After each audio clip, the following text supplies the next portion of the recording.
The anime starts off by showing that at the magic academy called Hardin, magical talent is everything. But there are always those people who just weren't born with that kind of gift. And right away, we see a swordsman going all out against some monsters in a dungeon. Then we find out that the guy's name is Will, who's the main character of our story. And to top it off, he's actually one of those people who doesn't know a thing about magic. Cut to the academy where Will is studying.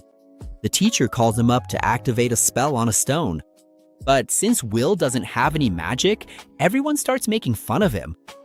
Edward tries to calm things down and says that Will is good with theory, but that doesn't help at all when it comes to magic. Then, this guy named Sion, who's super full of himself, casts a fire spell that explodes on the magic stone. Edward shuts Sion down and casts another spell, turning the stone into some kind of crystal. He takes the opportunity to lay it out. Magic rules everything. And in this world we're in, the teacher even humbly says that people like Will shouldn't even be at such a top academy because they'll never be better than the others. Later, after classes are over, Will gets hassled by Sion and a few other guys on his way out, telling him he should stop going to the dungeon just to earn a few measly points. That's when Colette shows up and starts defending Will because she thinks he's way nicer than the rest of the crowd.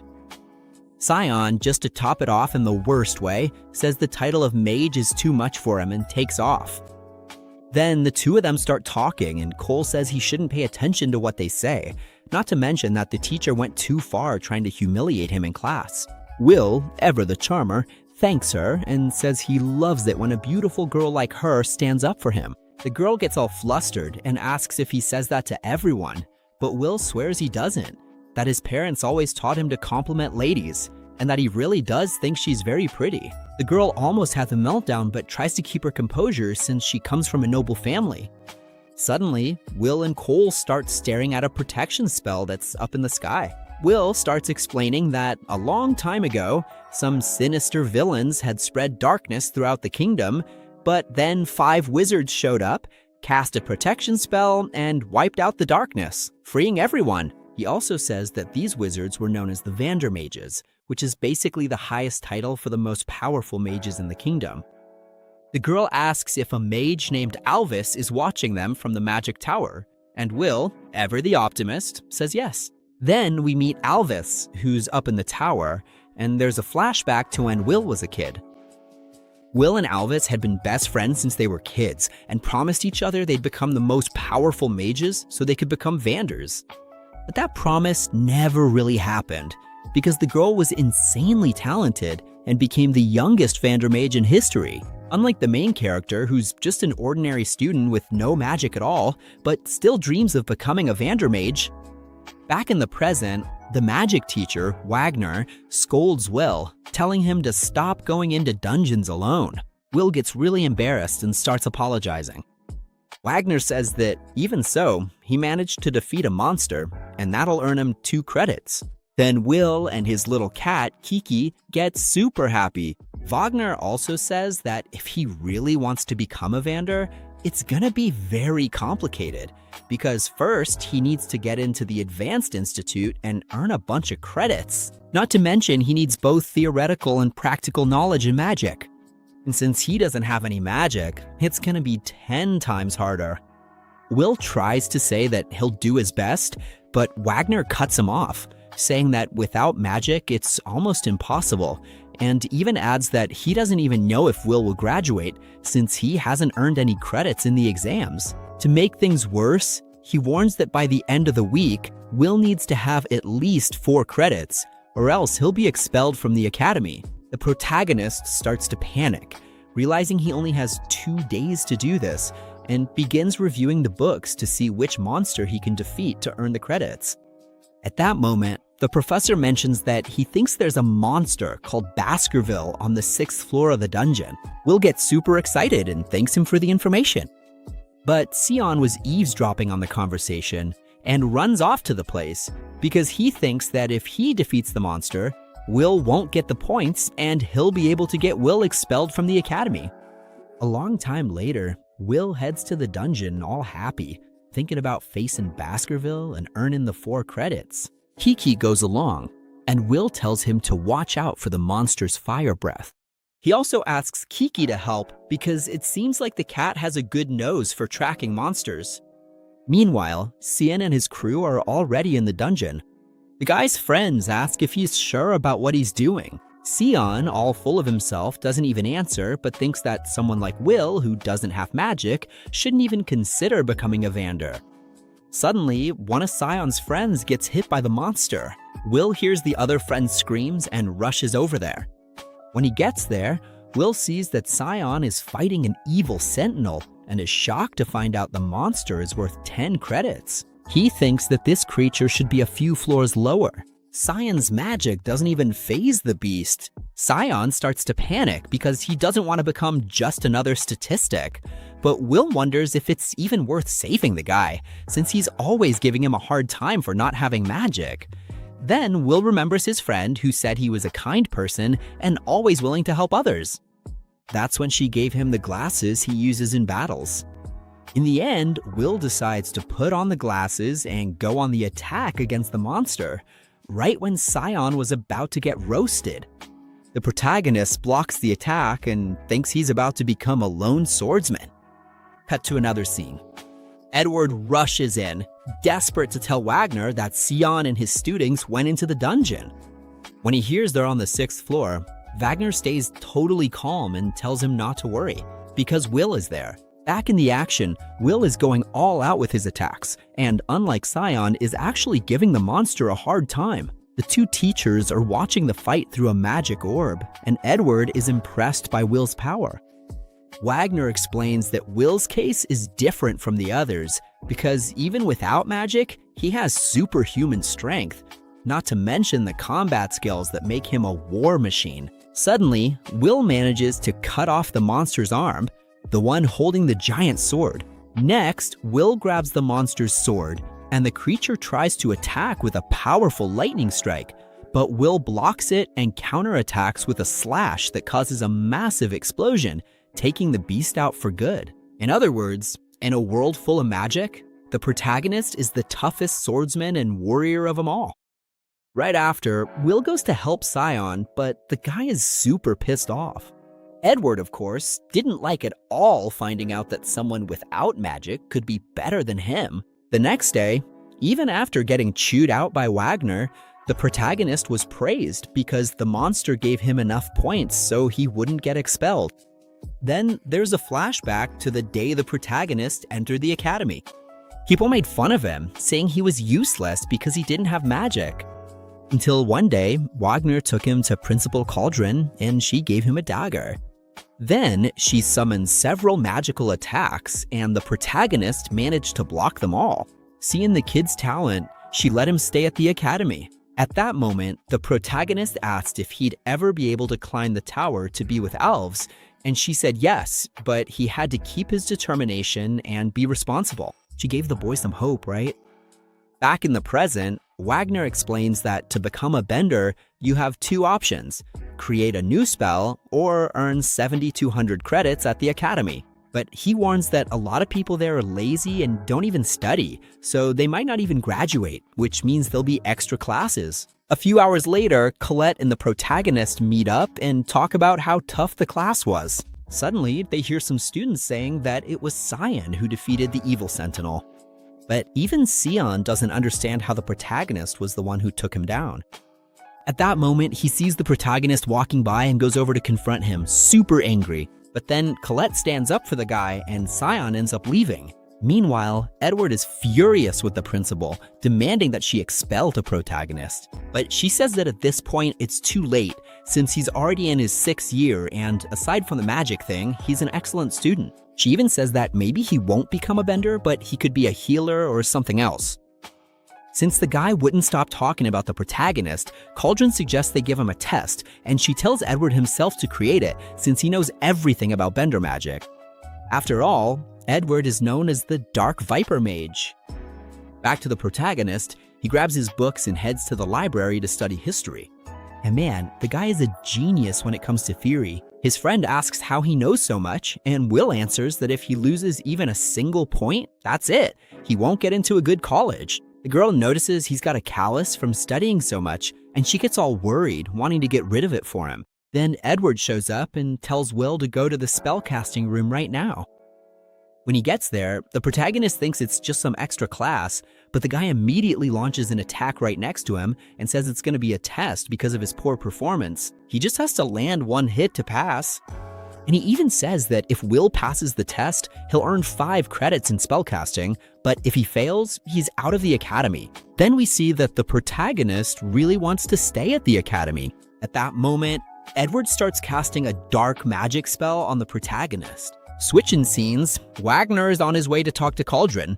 She apologizes for calling him over and, without a second thought, creates a giant screen where you can see the protagonist and Edward fighting. She forbids him from interfering because he's the one who will decide the protagonist's future at the academy, and Edward was chosen for this test because he's one of the best at magic. Wagner says it's unfair and cruel that he was the one to do the test, because we find out that Edward is the mage closest to becoming a bender mage. Then we see that the protagonist can barely dodge the guy's attacks. He tries to get close to land a hit, but a magic barrier stops him. To make things worse, the protagonist takes a hit and thinks the teacher is really strong, because he doesn't even need to cast spells to attack. The protagonist gets nervous because the guy starts casting a spell called Dex Darby's Reign, which is a bunch of spells at once that are going to hit the protagonist like knives. He tries to dodge for a while, but ends up getting hit and feels powerless because he can't win. And he really wished he had his sword to fight.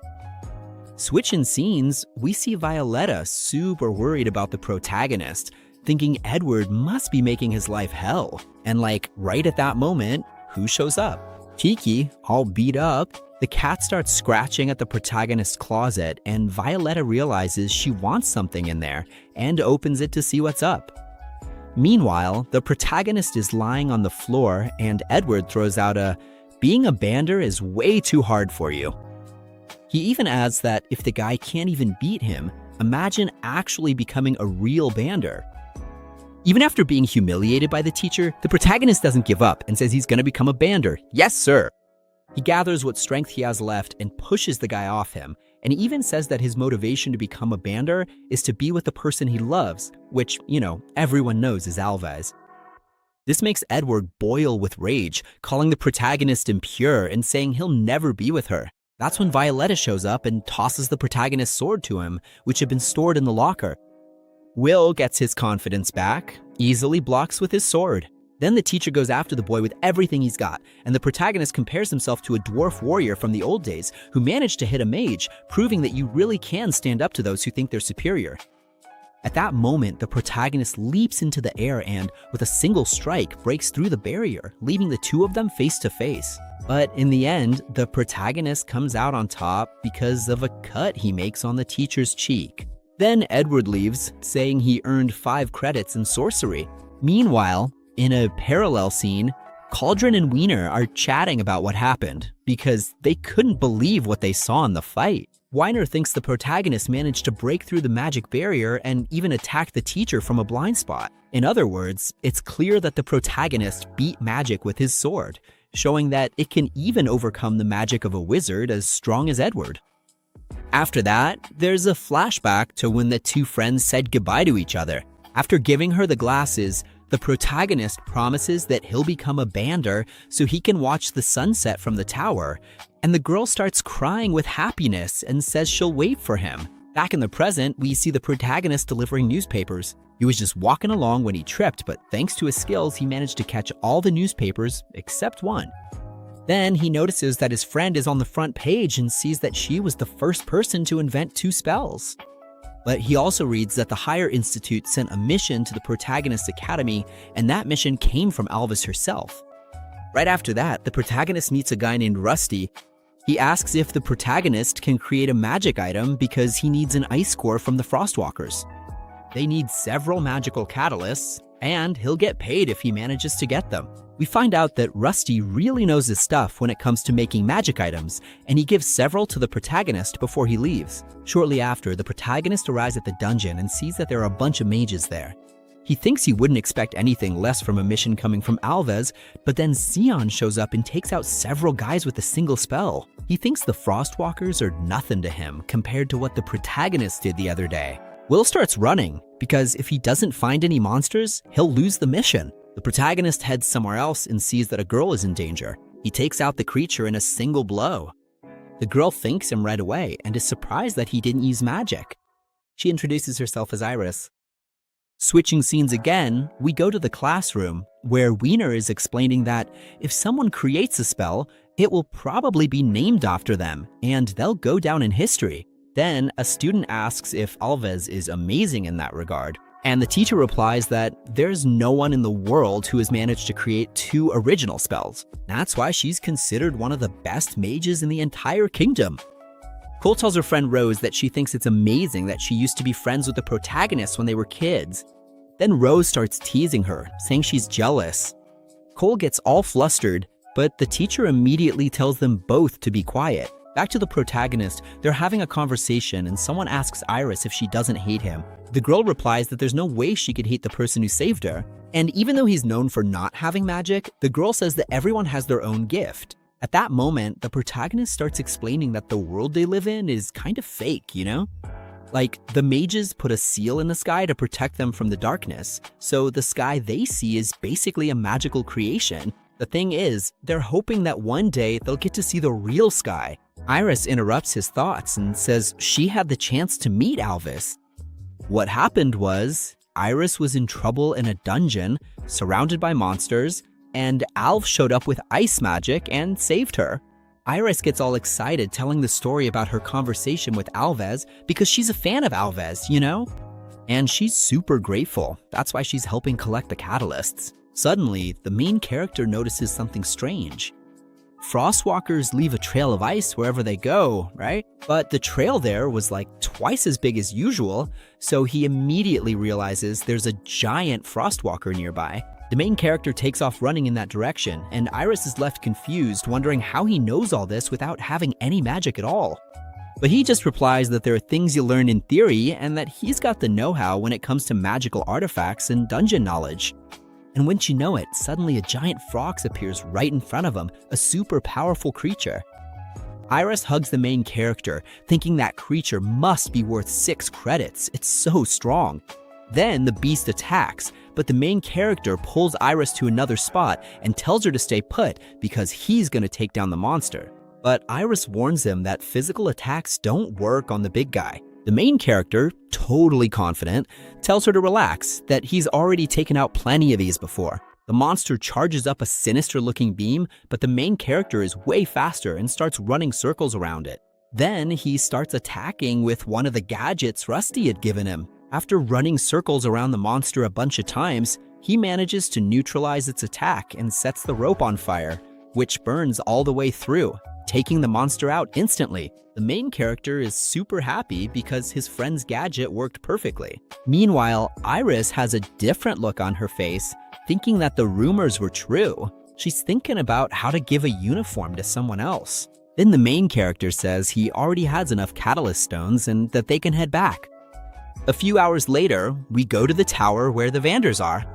We find out that Iris is part of this group and thinks that even without magic, the main character is incredibly skilled, a natural-born warrior. She walks into a room where all the Vander mages are gathered. First, we meet Carriot, and also Leonor, Tsue, and Alves. Iris apologizes for interrupting, but Carriot says they were just bored in a meeting anyway. The group comments that the beings from the sky are watching them, and if they're attacked, things could get really ugly. Leonor says they need more broths, I'm not sure what that is, for when the great day of destiny arrives, because they can't just let a prophecy run wild. Tsue asks Iris if she found anyone promising in the dungeon. She says that the guy who doesn't use magic was the best one she saw, but the group doesn't really agree with her. Leonor would never let inferior people get close to her. Tsue, on the other hand, thinks it could be fun and that the girls are close-minded. He even jokes, saying he'd accept a dwarf if he was useful. That creates some tension, but Carriot calms everyone down and says that the Magic Festival is coming up soon and then they'll decide what to do. After the meeting, almost everyone leaves, and Iris stays behind talking with Alves. Iris says the boy seems interesting, and Alves just creates a crystal, saying she's still waiting for the protagonist to come to her. A few days later, we see Colette and other students taking a practical exam, but the protagonist gets distracted by a guy's conversation and ends up getting hit. Then everyone makes fun of him for being a failure at magic. After that, another mage, Lyanna, does a combo with another guy named Weinel. Plus, another guy named Julius shows up who has ice magic, because these are the students who have more than 10,000 credits. After the exam, Julius shows up with Wine and Lyanna to declare war on them, because he wants to beat them. Just so you know, these are the students who have more than 10,000 credits, like points. When the exam ends, Julius goes up to Weinel and Lyanna to say he declared war because he wants to beat them in the next match. All of this is because they're getting ready for the Magic Festival, and so they can go to the Advanced Institute. Julius tries to cast a spell disguised as a flower, but the two of them blow it up right away. Everyone thinks the three of them are just too badass, the only ones there who have more than 10,000 credits. The main character explains that each person's credits are kind of like their resume for the Advanced Institute. But he doesn't even have enough to graduate, let alone go to the Institute. Will only has 5,404 credits, and he needs 7,200 to graduate and go to the Institute, you know?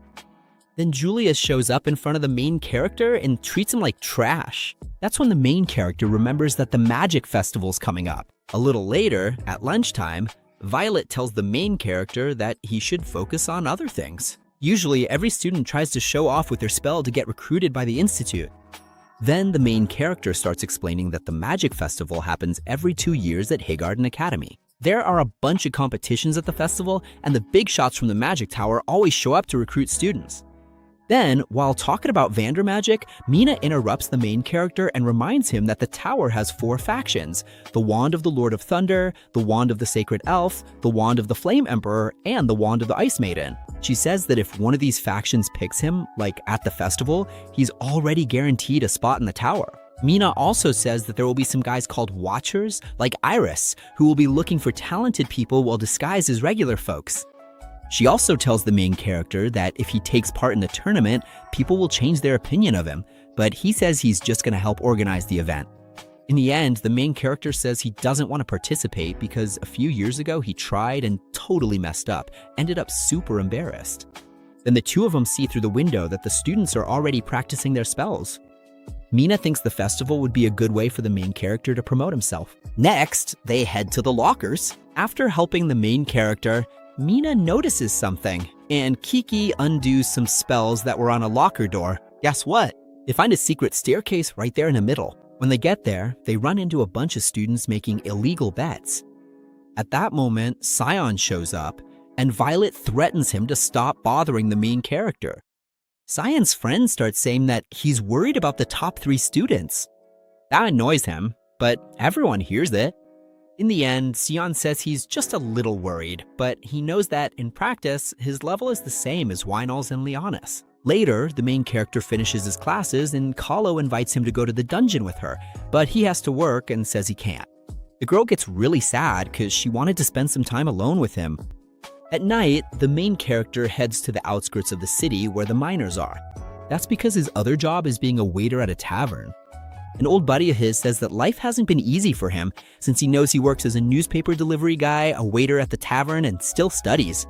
The main character replies that he has to hustle because he doesn't have a scholarship at the academy and needs to pay for his studies. The guy, let's call him Donin, says he should take part in the Magic Festival, but the main character gets nervous and says he's not going. And since the main character won't stop talking, the owner, who's pretty exploitative, tells him to work more and talk less. We see that Roast also works there, and the dwarves at the bar seem to really like the main character because he always treats them super well.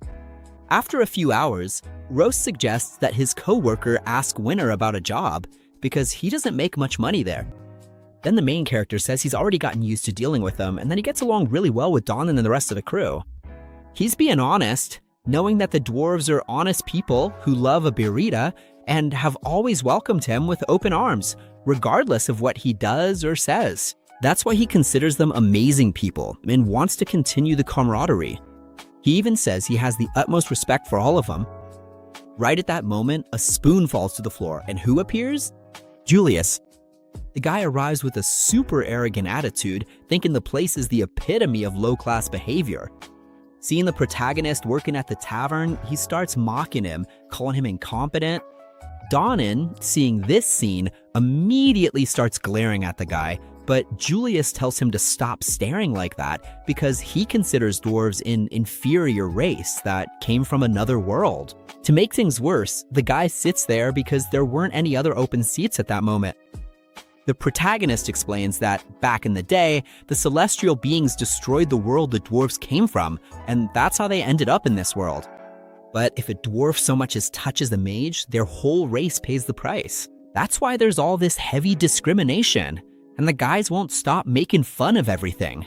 Even the food roast brings them. The protagonist is already fed up with hearing so much nonsense. He tells them to take back what they said about the food, because it was the dwarves themselves who planted and grew everything. Things get a little tense, but Julius says that everyone there has each other's backs. And to top it off, he does something that really pisses off the protagonist. He throws food on his shirt.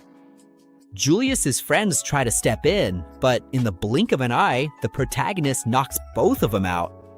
Will comments that this hatred the mages have for the dwarves shouldn't even exist, because some mages are worse than animals. With a cynical smile, Julius thinks to himself that it had been a long time since he'd been humiliated like that. He warns that the protagonist just got himself into a huge mess for messing with someone like him. Then the guy pulls out his wand and starts freezing everything. Julius launches an attack at the protagonist, but he dodges it easily. But the guy keeps attacking and manages to trap the protagonist in some kind of ice crystal. He even creates an ice rose on the protagonist's chest to try to finish him off, but seeing the look of hatred in the guy's eyes, he reconsiders. So he challenges the protagonist to take part in the magic festival to humiliate him in public, and the protagonist, breaking out of the crystals, accepts the challenge. Then Julius says he's going to destroy what little reputation the protagonist has managed to build at the academy, but the protagonist counters, if he wins, Julius will have to apologize to Donnan and the dwarves. Some time passes and we see the protagonist in the waiting room. It's the opening day of the magic festival. There are even recruiters keeping an eye on each participant to analyze them. Next up, the first game begins and it's an aerial one. Who wins? Leanna, of course. It's her second consecutive win in several years. The girl is a prodigy, no doubt about it. Meanwhile, Iris is over there talking to Cauldron, switching to her innocent girl persona, saying she needs to support someone. In another scene, Scion is with his friends, remembering that Colette invited him to join her group. The guy got all giddy thinking she was starting to like him, but when he gets there, he runs right into the protagonist. Colette explains that she invited him to the group because to participate in one of the games, they need to have at least 21,000 credits combined. And since the three of them together reach that amount, Scion feels used. He even refuses to help, but then Julius joins their team. Julius keeps staring at the protagonist and realizes that Colette actually has her eyes on the protagonist, not him. Colette immediately realizes that there was some drama between the protagonist and Julius because the category they're going to compete in is the same as his. And after a few hours, the event commentator announces that the judge will be Edgar. After a few words, he announces that the next event will be the main one, called Attack of the Crows, which is where the protagonist, Julius, and other teams will participate. At that moment, several elf girls cast a spell that transforms the whole place. Right then, the commentator tells it like it is. There are several playing fields that the elves created around the stadium, and anything goes inside during the competition. To make things clearer, the players start at different points and have to reach the central stadium. Whoever grabs the crown that's in the middle wins. And to make things even more exciting, the teachers set up some traps around, and the teams can attack each other as much as they want. In short, it's a crazy battle royale between the teams. The guy starts talking about the favorite teams, and Science's team isn't even close to being one of them, especially with Will, who doesn't have any talent at all. The crowd doesn't let up and starts making fun of Will, telling him to give up and calling him a total loser. The team gets ready, and Ogner gets all worked up seeing Will join in. He begs him not to go, but Will is determined to win. With that, he says, let's go, and leaves the teacher super worried, since he'd already warned him not to get involved in these games. And the tournament begins. Some robotic boxes come to life and turn into a bunch of golems. Will takes off at full speed, and everyone thinks he's running straight into the jaws of death. But suddenly, Colette uses an ability on Will, and they pull off a wicked combo, blowing up the golem in a single hit and leaving everyone stunned. Colette explains that even without magic, Will knows all the magical tricks thanks to the gloves he has. After that attack, he becomes the first to get past the golems. Meanwhile, Scion remembers everything that happened with Will and thinks he would have rather been roasted by the Sentinel than saved by Will. He trained like crazy to get strong, but Will just blew right past him, and now he feels totally humiliated. Back in the present, Will's group is leading the race and enters a desert area. Suddenly, they get attacked, but Colette casts a spell that makes it rain swords. Will takes advantage of it and throws each sword at the cubes that are shooting at them, destroying everything instantly. No one can believe that the guy without magic is in first place. Even the watchers are left speechless, seeing how he spots every trap and either disables or blows them up right away.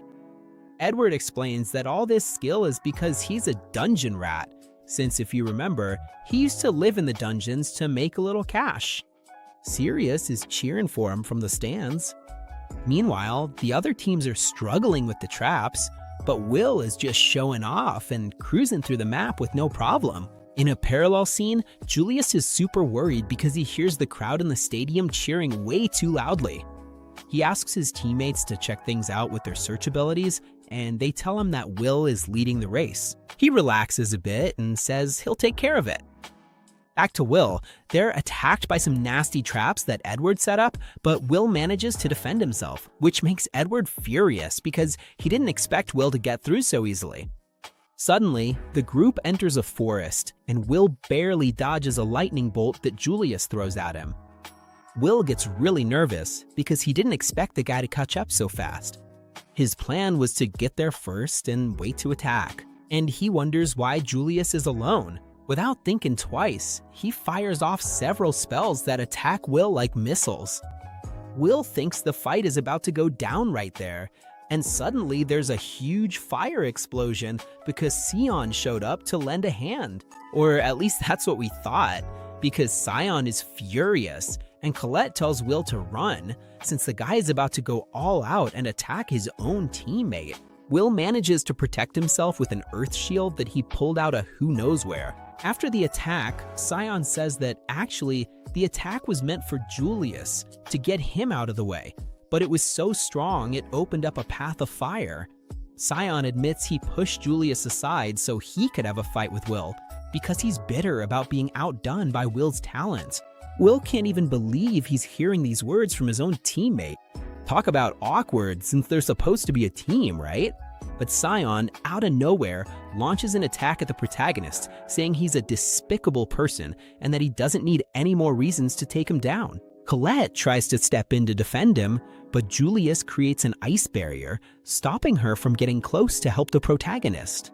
To make things worse, he even charges up an attack that hits the girl, and the protagonist sees everything but can't do anything because he's being attacked himself and his sword gets knocked far away. Then Will says they can't be fighting like this, since they're on the same team and need to win the tournament. But Scion is blinded by rage and just wants to fight the protagonist to get revenge for the humiliation he made him go through. Then there's a flashback to the protagonist's first year at the academy.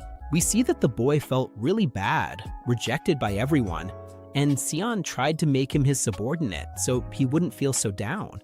But the protagonist just ignored his words because he was feeling too awful. He saw that Scion only thought about going to the tower, and because he was rejected, Scion has hated him ever since that day. Back in the present, the guy keeps attacking the protagonist with all sorts of fire magic. Since the protagonist just keeps dodging the attacks, Scion gets furious and tells him to fight back too. But Will says he won't do that because they're on the same team, and also because he promised something to Donan and Vesto from the dwarves.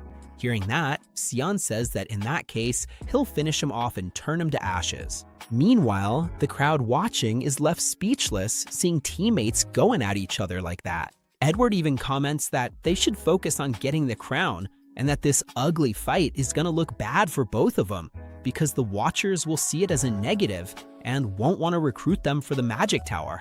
And sure enough, the recruiters end up disappointed with Scion. The guy was in the top 4 with the most credits at the academy and threw it all away with that attitude. Meanwhile, Iris shows up with Rusty, and the two of them start chatting about the main character. Rusty never imagined that she'd be rooting for someone like him, especially since there's so many favorites among the competitors. Back to Colette, she's thinking about how to stop her teammates. But Julius is there, getting in the way of her plans. Suddenly, the girl takes a hit, but she still manages to block it. But she falls into a trap the teacher had set, and there's a huge explosion. Then, out of nowhere, everyone in the stadium is totally confused because they start seeing a bunch of Juliuses all over the place. Turns out, he came up with a secret technique to multiply himself and go after the rest of the opponents. We see him get close to Wilnod, but the guy destroys the clone with a single attack. He releases some kind of crystal, and the guy thinks Julius must be really skilled with that secret technique, since only a mage bander could pull off something like that. The commentator, seeing that Julius is out, is impressed by the power of the elves. Switching scenes, we see 2 elves named Phoebius and Lefia who are watching the fight closely. Both of them think that, despite the good performance in combat, everything is just too normal. They decide to leave because they're not really into festivals and are even thinking about writing a report for Eleanor. Meanwhile, Scion's teammates are furious with him. They can't believe they were winning, and he went and did something like that, attacking his own teammate? Even though Scion doesn't like the protagonist because he doesn't have magic, they think everything he's doing to try to get the guy kicked out is really messed up. Back to the protagonist, he's feeling kinda tired and wondering why Scion is so obsessed with him. Then there's a quick flashback of the protagonist. Many years ago, he and his friends used to mess with the protagonist, throwing his books away and other stuff like that. And Will knows better than anyone that he's a failure and doesn't need to do these things to show off, because all of this just makes him feel worse than he already does. The protagonist even thinks that if he were in Scion's position, he wouldn't be so selfish. But right after, the protagonist remembers that he can't take his eyes off the goal because he needs to win so he can go to where Alvis is. Back in the present, Scion starts casting a sinister fire spell to finish off Will. He summons a Guardian Falcon, kind of like a Fire Phoenix, which is a Guardian level spell, and sends it up. The protagonist thinks about cutting off its wings to attack the guy, but the Falcon regenerates and comes at him again. Then Will realizes he needs to destroy the creature's core. He also realizes that these Guardians are used to buy time and cast other spells. After defending against the attack, everyone is left speechless by the summoning. Even Edward thinks the spell is way too advanced for a student. The recruiters start talking and think he's reaching Liana's level and the top 3. They even agree that the festival is great for seeing everyone's potential. One of them decides to write a report to Cario saying there are some good students this year. Back to the main character, he says they need to stop fighting and mentions that Scion has gotten a lot stronger. Scion replies that they have to fight because he spent his life being humiliated by Will and doesn't understand how the guy doesn't hate him. But Will says that he does despise him, and that he even thought about cutting him off, but now he's focused on beating Julius and doesn't have time for that. Scion gets furious and says that just looking at his face already pisses him off. That's because the main character never gave up, even after everything that happened. And to everyone's surprise, Scion admits that Will always ignored him, unlike everyone else, and that all he really wants is the guy's attention. Then the main character realizes that he just wants to be taken seriously. So he says that if Scion wants his presence that badly, then they need to fight with everything they've got. Scion realizes he finally got Will's attention and summons the Fire Falcon again. The main character knows the Guardian won't let him get close that easily, but suddenly, Scion throws the Falcon and combines it with several divine level spells. And Will gets tense seeing that super powerful double attack coming his way. But the main character already knows how to win. He dodges the Guardian, destroys the core, and charges straight at Scion.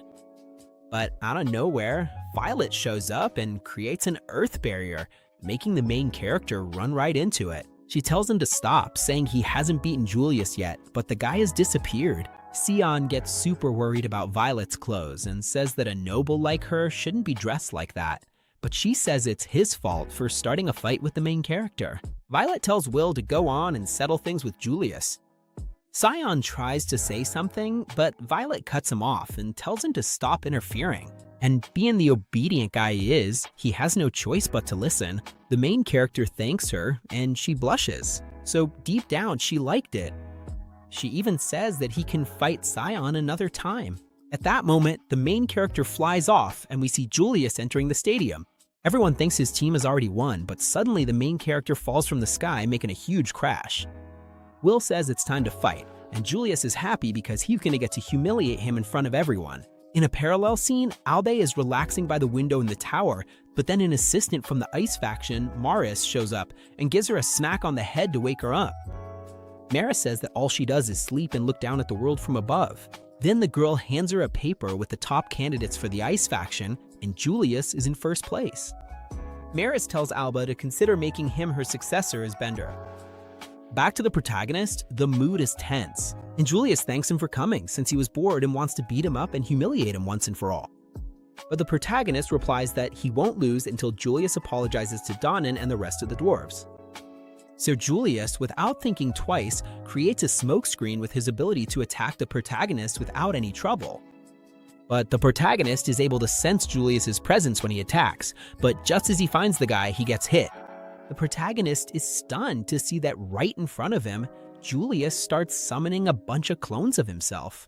The clones charge forward and immediately start freezing the protagonist's body. Edward got nervous right away because he knows that this cloning spell isn't that easy to pull off. Meanwhile, Warner thinks this ability is called Glossfraw and that it comes from the secret magical arts created by Alves, and it's not nearly as easy to replicate as the guy is making it look. To make things worse, this ability is one of the 2 spells we mentioned earlier.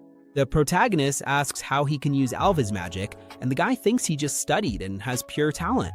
He even mocks the girl, saying that one day he'll surpass her and make her look ridiculous in front of everyone. Then the protagonist gets annoyed and, after breaking the crystal, charges at the guy. But the clones start attacking right away, and he has no choice but to block their attacks. Julius says that the clones can move as if they think, just like him. Suddenly, they stop attacking the protagonist, and we see that after turning into lightning, they trap him in some kind of cage. He tries to break the cage, but it doesn't do any good. And to finish things off, Julius summons a giant crystal that hits the protagonist dead on.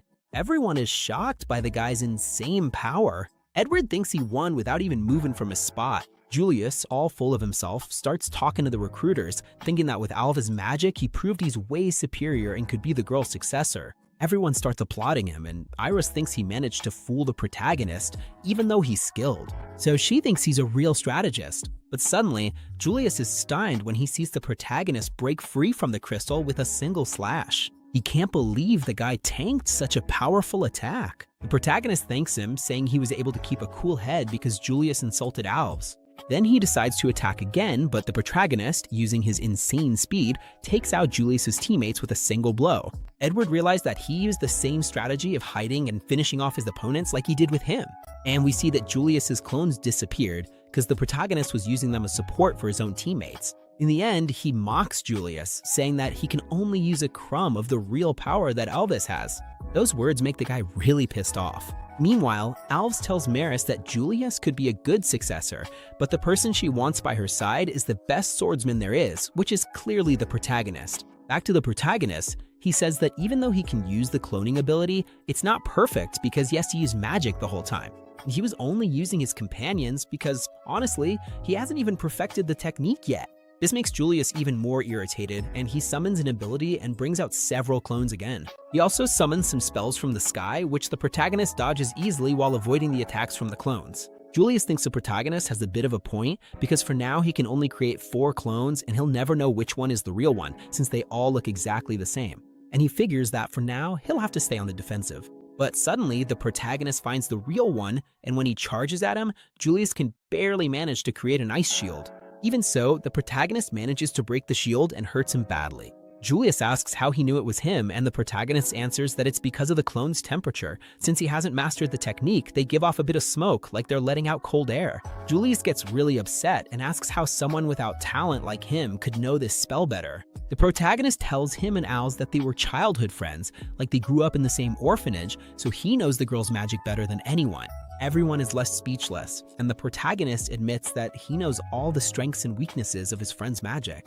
Those words drive the guy crazy since he thinks a bender spell could never be beaten by someone without talent like Will. Then, the protagonist takes the guy's spell, but he blocks it easily. That's when Julius falls to his knees knowing he lost. The protagonist praised him, saying that even though he wasn't superior, he was the first mage to manage to copy his friend's magic. He even mentions that she created this clone ability when she was just 2 years old.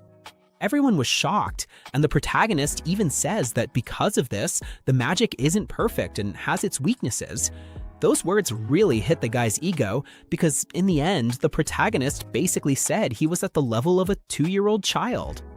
That makes the guy laugh, and suddenly he charges up all his magical power, creating twice as many clones as he had summoned before. Now he's determined to humiliate the protagonist with everything he's got. But then Will says that's nothing to him because his friend used to annoy him by making up to 10 copies of herself. That made the guy even angrier, and he started attacking the protagonist with everything he had. But Will started moving from side to side, taking out all the guy's clones one by one. After a few seconds of wiping out the clones, he finally managed to take them all down and land a punch on the real one, smashing him into the wall and knocking him out. Everyone in the stadium was left speechless, watching the protagonist take out one of the top 3 students without using any magic at all. That's when Violet came running over, super happy about what had just happened. Even Leanna was impressed by the protagonist's talent and power. But then came the surprise. Even though he had beaten the guy, the protagonist ended up losing. Right then, Will showed up and, without saying a word, grabbed the crown like nothing had happened, making his team win. You could say Will was the smartest of them all, waiting for everyone else to fight it out so he could grab the crown. Meanwhile, Cerisa tells Alves that the crawl attack is over, but Alves seems nervous after hearing everything the protagonist said about her when they were kids. She's dying of embarrassment and has no idea what to do to turn back time. Back to the protagonist. He's a bit upset about losing, but then Violet comes over to comfort him. Even so, the protagonist feels like he managed to keep the promise he made to Donan. Later that night, everyone is at the tavern celebrating the protagonist's fight. Steiner even thanked the dwarves for taking such good care of Will. And after a few hours, Donan asks the protagonist if he got recruited for the tower. But Violet says no, because he didn't win. And she's still mad because it was all Cyan's fault. She even says they invited him to celebrate, but he turned it down. Donan also thinks he managed to beat Julius, and he ended up apologizing, but they made him work washing dishes, because that's how dwarves accept apologies. Julius was desperate since he'd never worked before. Ku asks the professor if it was a good idea to throw this party after the fight. He replies that they've already done the hardest part, which was showing their talent in combat, so now they just have to wait until tomorrow. Koryo asks if they're gonna treat the protagonist better now because of the power he showed. The professor confirms and hopes he'll have a much better life than he used to, since he was always looked down on by everyone. The next day, the protagonist goes back to the academy and everyone is getting ready for dungeon training. People started inviting the protagonist to join their groups since everyone saw how badass he is. A bunch of guys came over and started arguing about who would get Will on their team. Violet got annoyed seeing that they were all pestering Will to have him in their group, so she stepped in and reminded them how they used to treat him before. The protagonist was super happy to see that now he was liked and had friends. But then one of the girls grabbed the protagonist's hand and told Violet not to be so selfish. Violet was furious seeing someone touching the protagonist, so she pulled him away from the girl and said they already had a date. Later that night, Violet thought she had gotten carried away and now didn't know what to do about the date she had with the protagonist. Then Rose showed up and started teasing her. Rose said she needed to get ready so she wouldn't disappoint the protagonist, and even said that if she dressed up, the rumors might actually come true. Meanwhile, Rost was talking to the protagonist and asked if he was going to the dungeon tomorrow. The protagonist plays dumb and says that actually he has to go out with Violet to buy some stuff he needs. The next day, Violet gets all dressed up, thinking that even if it's not a date for the protagonist, she's gonna make it one. Right then, Will shows up and says she looks beautiful, totally different from how she usually is. He even says, "My heart started racing just seeing you." The girl gets super nervous, but then Ross shows up and ruins everything. He introduces himself to Violet and immediately says he's coming along for the shopping, ruining her plans on the spot. The protagonist says he invited him, since Ross had asked the night before, right? That's when Ross grabs the protagonist's hand and Violet is totally confused because real friends don't do that kind of thing. And the rest of the day was Violet trying to get closer, but Ross wouldn't let the protagonist breathe, like he was seriously crushing on him. Violet was thrown off because she wanted some alone time with the protagonist. After a long while, Violet asks the protagonist who Ross is, since he didn't leave his side for a second, and asks if he's some girl or something like that. The protagonist says he's a guy, and she knows that because they're so close they've even taken baths together, and his sword is bigger than Ross. And to make things even weirder, Win comments that Ross has always been like that. Then he brings some drinks, but only two, because one is for Violet and the other they're gonna share. At that point, they tell the protagonist to go sharpen his sword with the dwarves, because wizards aren't welcome there. He agrees and heads to the forge. Violet takes the opportunity and asks Ross directly if he has stronger feelings for the protagonist. Ross stands up and, in a kind of threatening tone, says that no one loves Will more than he does. And then they start arguing about who is the protagonist's best friend. To top it off, Ross says, "At least I've taken a bath with him." Meanwhile, the protagonist thinks the two of them are acting really, really weird. At that moment, Liana shows up and asks to have a word with them. She asks him to go with her, and they arrive at a house where the rest of the top people from the academy are hanging out. Once they're there, Liana explains that at the end of the semester, there are some group activities, and she wants the 5 of them to form a team to complete the dungeon. The protagonist immediately gets nervous because he knows that Scion and Julius hate him, and the two of them already start complaining to Liana for bringing him along. Scion gets annoyed because the protagonist ignores him, but Ignal uses an illusion spell to calm everyone down and asks them to at least listen to the proposal. Liana explains that with his talent, he could be useful in the dungeon, but the other two refuse to work with the protagonist no matter what. Then the protagonist gets down, seeing that he's being rejected again, unlike Ignal, who seems to be a nicer and more understanding guy. He even thinks the two of them are losers who haven't gotten over their defeat. And he even says, "You shouldn't underestimate someone who beat you so easily, proving that my sword is better than your wands." To top it off, he says that even though the protagonist has fewer credits than Liana, he respects her decision to add him to the group. Unlike the dummies, Liana plays it straight and admits she wants to use them to get famous and climb the tower, since she didn't get a good spot in the festival for some reason. And she goes on to say that they don't care about the academy and that she sees them as inferior. That's why, coming from an important family, she always has to achieve great things and wants to become a magic bender. She knows that everyone there has the same ambition, so she asks for their support because no one else understands the drive to reach that level. After the conversation, they agree. They'll help out. Right after that, the main character goes back to his friends and tells them he's going to do the practicals with Liana's group. The next day, the teacher announces that deeper levels of the dungeon will open in 10 days. That way, you can earn up to 1,000 credits just by taking down the guardians on each floor. And Edward even warns everyone that things could get ugly, like actually dying, because in previous years, some creepy monsters swallowed up 4 students. Even with the teachers keeping an eye on the dungeons, there's no way to prevent every accident that might happen. A few days go by, and the group is ready to take on the dungeon, and Violet tags along uninvited, telling Liana that wherever the main character goes, she'll follow. In the end, the teachers announce that there will be safe camps on each floor in case anyone needs help, and with that, they officially kick off the training, which will last a week. Cut to another scene, and a guy tells Kiriat that the students' training has started. The guy seems to be waiting for someone because he says the sky barrier is almost closing. Back to the protagonist, the group takes off like a rocket and jumps off a cliff, but magic saves them before they fall, and they come face to face with a creature that looks like a praying mantis, along with an army of insects.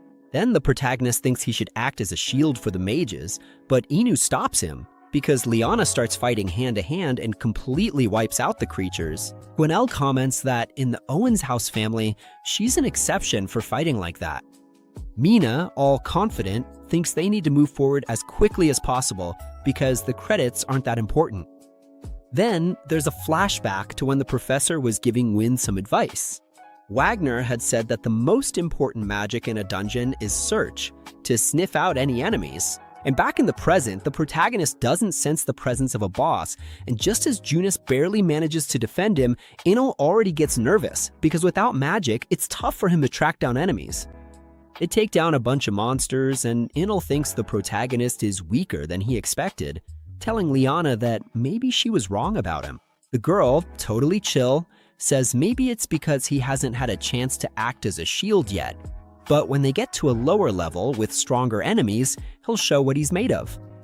On the other hand, the mages can use their wands to absorb the magic that monsters release when they die, unlike the protagonist, who has to carry a piece of the monsters to prove they've been taken out. Then the protagonist realizes that everyone else is just killing the monsters and he can't do anything, and he feels kind of like a lost backpacker in the group. After a whole day in the dungeon, Liana thinks they should stop to rest, so Enel creates an illusion in a spot where there are some creepy flames to keep the monsters away. Next, the protagonist starts handing out some food rations, but Gwenelle would rather he just leave it on the ground, because for an elf like him, being touched by someone unworthy is an insult. Colette tries to stand up for the protagonist, but the guy says he only considers Leanna worthy. The protagonist tells her to chill, because he understands that elf culture is really different from that of mages. The protagonist thinks that elves are similar to dwarves because they're talented and come from a culture where they only see value in certain people. And their pride comes from Eleanor, who is the queen of the elves and one of the magic benders. At that moment, one of the girls says she'll cover up the trail they left behind and mentions that the group's goal is to take on some monsters called Luminous Navarus, which are worth 110 credits, and there's only one in the whole dungeon. They're all super determined to take it down, but she says that people who've tried before usually give up, so it's kind of like a final boss or something. Leanna admits that she put the group together to take down this monster. That way, she can show the tower what they're capable of. In the end, Mina says they're going to avoid fighting to save their magic and look for the shortest path to the 10th floor of the dungeon. The main character thinks that even though he only earned 5 credits today, he's kind of freaked out by the idea of a boss like that, but he knows he has to face it if he wants to see Alviz. In a parallel scene, 2 shady guys are staring at a professor's decapitated head. One of them says he made the guy go through hell. Back with the group, they kept going and made it to the 10th floor. But they ran right into a pile of monster corpses. They started wondering if another group had come through before them, but the main character thought there were no signs of magic or brute force used to take out the creatures. They reached the boss room and realized someone had taken out the monster just a short while ago. They decided to use search to check out the area. At that moment, the main character remembered the teacher saying there's a monster that can escape search. Back in the present, the main character looks up and suddenly, a giant monster starts charging up a super powerful lightning attack. The main character barely manages to block the attack, but Yunali gets the worst of it. Everyone starts attacking the monster right away, but it creates a huge hole in the ground. While everyone is falling, the main character decides to help Yunali. Since he's unconscious, even the people on the first level of the dungeon feel the place shake. After falling, the main character realizes he's no longer in the Academy's territory. He ended up right on the 11th floor. Julius and Sam are tense too, since from the 11th floor on, the levels belong to the tower members, who are basically the bosses, just as strong as the Vanders, who can go to such a dangerous place. Meanwhile, Liana is hurt and thinks they literally fell into hell. Colette comes up to her and thinks they need to regroup with the rest of the crew. Otherwise, things could get ugly. Next, we see Gunari dreaming about the elves treating him like trash because he thinks it's shameful to serve a bunch of half-baked mages. Right then, he wakes up and sees that the main character has taken down a giant snake. The guy gets nervous when he sees that the main character defeated the monster by himself, but since he tried to help, Gunari got pissed and told him not to touch him. Willie replied that even though he hated him, he wasn't going to leave him there and wanted to heal the wounds on his arm. But Ginali would rather heal himself. And the main character thinks that since the supplies were split among everyone, they have to find a way to meet up in less than 24 hours. Junali says they should wait for a rescue, but the main character thinks it's better to look for their friends, because with a monster like the one that attacked them on the 10th floor, it's going to take a long time for anyone to help. In a parallel scene, a girl named Elisa tells Weiner that the 8th floor was attacked. To make things worse, a creature ripped off the heads of several members, so she doesn't know if anyone survived the monster invasion on the 9th floor. Weiner thinks that if someone killed Academy professors, it's very possible that all of this was planned by someone. At that moment, Edgar shows up and says they have to cancel the training sessions because all the students are in danger. Back with the protagonist, they keep walking, and Cunali gets mad at the protagonist because he asked him to stop using search. Gianali says they need to stay alert so they don't get ambushed again, but the protagonist, totally calm, says that he and Kiki can track nearby monsters and take out the ones that search doesn't catch. Gianali says he doesn't understand how he can stay so calm in a situation like this. And Willie says it's because he had to work hard to earn credits in the dungeon, so he could keep studying. The two are interrupted when Kiki signals to the protagonist that something's coming, and suddenly they're surrounded by several demon orcs, which the protagonist immediately starts killing. Yunali thinks that the protagonist turned a lot of unknown knowledge into something familiar, thanks to Theory, and understands how he really became so strong. Suddenly, one of the orcs is about to attack Yunali, who tries to cast illusion magic, but it's useless. It doesn't work because the orcs are blind and track by smell. Seeing that the monster is about to kill the guy, the protagonist comes flying in and saves his companion with a single blow. Next, the protagonist tells Gunali not to worry about it because he respects him and knows he's talented. But Gunali, looking a bit sad, says he thinks he's useless and a real outcast. At this exact point in the anime, they don't explain what that means, but that's what he says. Right after, they show a memory of Gunali training alone. Even though he wasn't on Vander's level, he worked hard every day to be like Eleanor. Back in the present, Ginao opens up to the protagonist and tells it like it is. He's the only elf left at the academy after 6 years. Everyone else always climbed the tower, and to make things worse, a lot of people treat him like the trash of the elves. Guy now also admits that to be on the same level as the other elves, he should be able to create real illusions, like the arena in the magic tournament.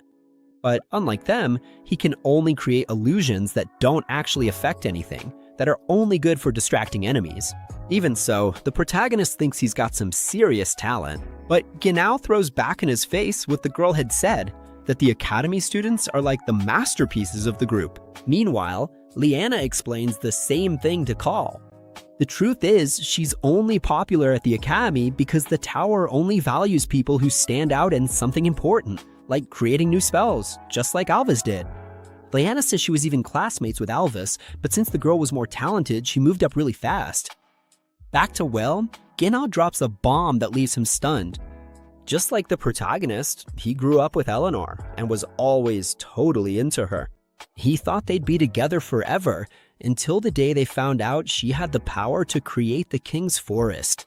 Then the important people separated the two of them because she became a Vander. Since then, he's been killing himself trying to catch up to her, but so far he just feels like crap for not being able to climb the tower.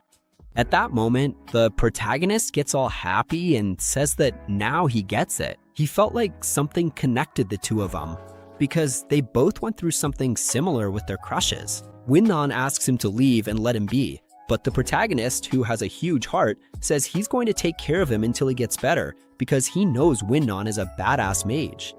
After a long time fighting some tough monsters, Windun gets impressed by the protagonist's skill and realizes he's only getting beaten up because the protagonist is there, protecting him. He even asks why the protagonist doesn't just leave like everyone else did to him. But the protagonist tells him straight, it's because he knows Windun is a good guy. Suddenly, Kiki warns that something's coming, and Ginao, using search, realizes he can't detect any monsters. Then the group gets closer and sees that they're creating monsters inside the dungeon. And they manage to create some wicked fire monsters called Tauros Navage. Bull says each one is worth 11 credits and that the tower considers them super dangerous. Their physical strength and insane resistance to magic make them seriously overpowered creatures. But the protagonist says the only thing that works on them is the elves' illusion magic. But Gino feels bad because he knows his magic is pretty weak. With tears in his eyes, he tells the protagonist that he knows he's useless, but the protagonist gives him some encouraging words, saying that everyone makes mistakes to learn. Then Gino realizes that even though they share the same dream, they're really different. Suddenly, the creatures attack the protagonist, who tries to take him down but can't. Ginao tries to use his illusion magic, but it doesn't work at all. At that moment, the creatures launch a coordinated attack that hits the protagonist head-on. Even so, he gives him some motivational words to try again and says he believes in him. Right then, the guy gets a huge morale boost, because even if his own people don't believe in him, the protagonist does, and that's enough for him to keep going. He won't let down the trust the protagonist is putting in him. Then Gino casts his illusion magic and attacks the monsters with some real roots. And after taking them out, the guy kneels in front of the protagonist, apologizes for having treated him badly up until now, admits that he's a badass mage, and offers him his respect. The protagonist says he always saw him training and really admires him a lot. Then Ginel puts his pride aside and the two shake hands firmly. Right after that, the protagonist uses a magic artifact to track the group, and Kiki remembers the other's scent and starts guiding them. Meanwhile, Sion and Julia start arguing until they suddenly hide. Sion remembers that demons can't be tracked by search, and right at that moment, a bunch of evil sentinels show up. Sion musters up his courage and tells Julius to make a bunch of clones to act as decoys because he's determined to take out all those guys. Then he's able to summon his fire guardian, and in a parallel scene, we see the students running away from the evil sentinels. Edgar manages to protect a student who is about to get roasted, and after saving the guy, he jumps onto a monster controlled by Wonder, and the two of them make a run for the 10th floor, which was already where the protagonist group was headed. To top it off, Wonder says that Kiki and her sphere are connected, so she realizes that actually they're on the 11th floor. Meanwhile, Leanna is feeling really bad because all of this is happening because of her ambition, but Colette gives her some encouraging words, saying it's not her fault since she wasn't even invited to the group and tagged along with them anyway. Back to the protagonist, they sense a magical presence, and when they arrive at a certain place, they run into Sion and Julius again. Everyone is happy to see each other, but at the same time they're worried because the girls are still lost out there. In a scene change, we see that someone approaches the girls, and it's the decapitated guy. To top it off, another mysterious guy shows up, and we find out his name is Marcy, and the headless guy is called Headless. Marcy comments that, apparently, the Duke he left to finish them off failed his mission since they weren't supposed to find out the two of them were there. The girls ask who they really are, and they answer that they're the classic villains who show up because they want to destroy the fake sky the wizards created, referring, of course, to the protection spell they had cast. Without thinking twice, Headless sends a slash of darkness to try to cut off their heads, but right at that moment, Will shows up and blocks the attack. The protagonist tries to attack too, but takes a direct hit, and the group covers for him so he doesn't get too hurt because Headless, even without a head, is obsessed with taking theirs. But since other people are starting to show up, Maria says they need to get out of there. Then Headless starts writing words in the air, and while being dragged away by Maria, he begins to use gates, which is a secret teleportation magic, to summon some creepy monsters. This leaves everyone in shock, because a creature worth 270 credits appears, a Grand Duke. Then they explain that the rule of the 1,000 part is how the tower calculates credits. In other words, a monster worth 1 credit is equal to a person with 1,000 credits. But that Duke there is worth 270, which is like a person with 270,000 credits. Right away, the demon attacks, but the group decides to get out of there.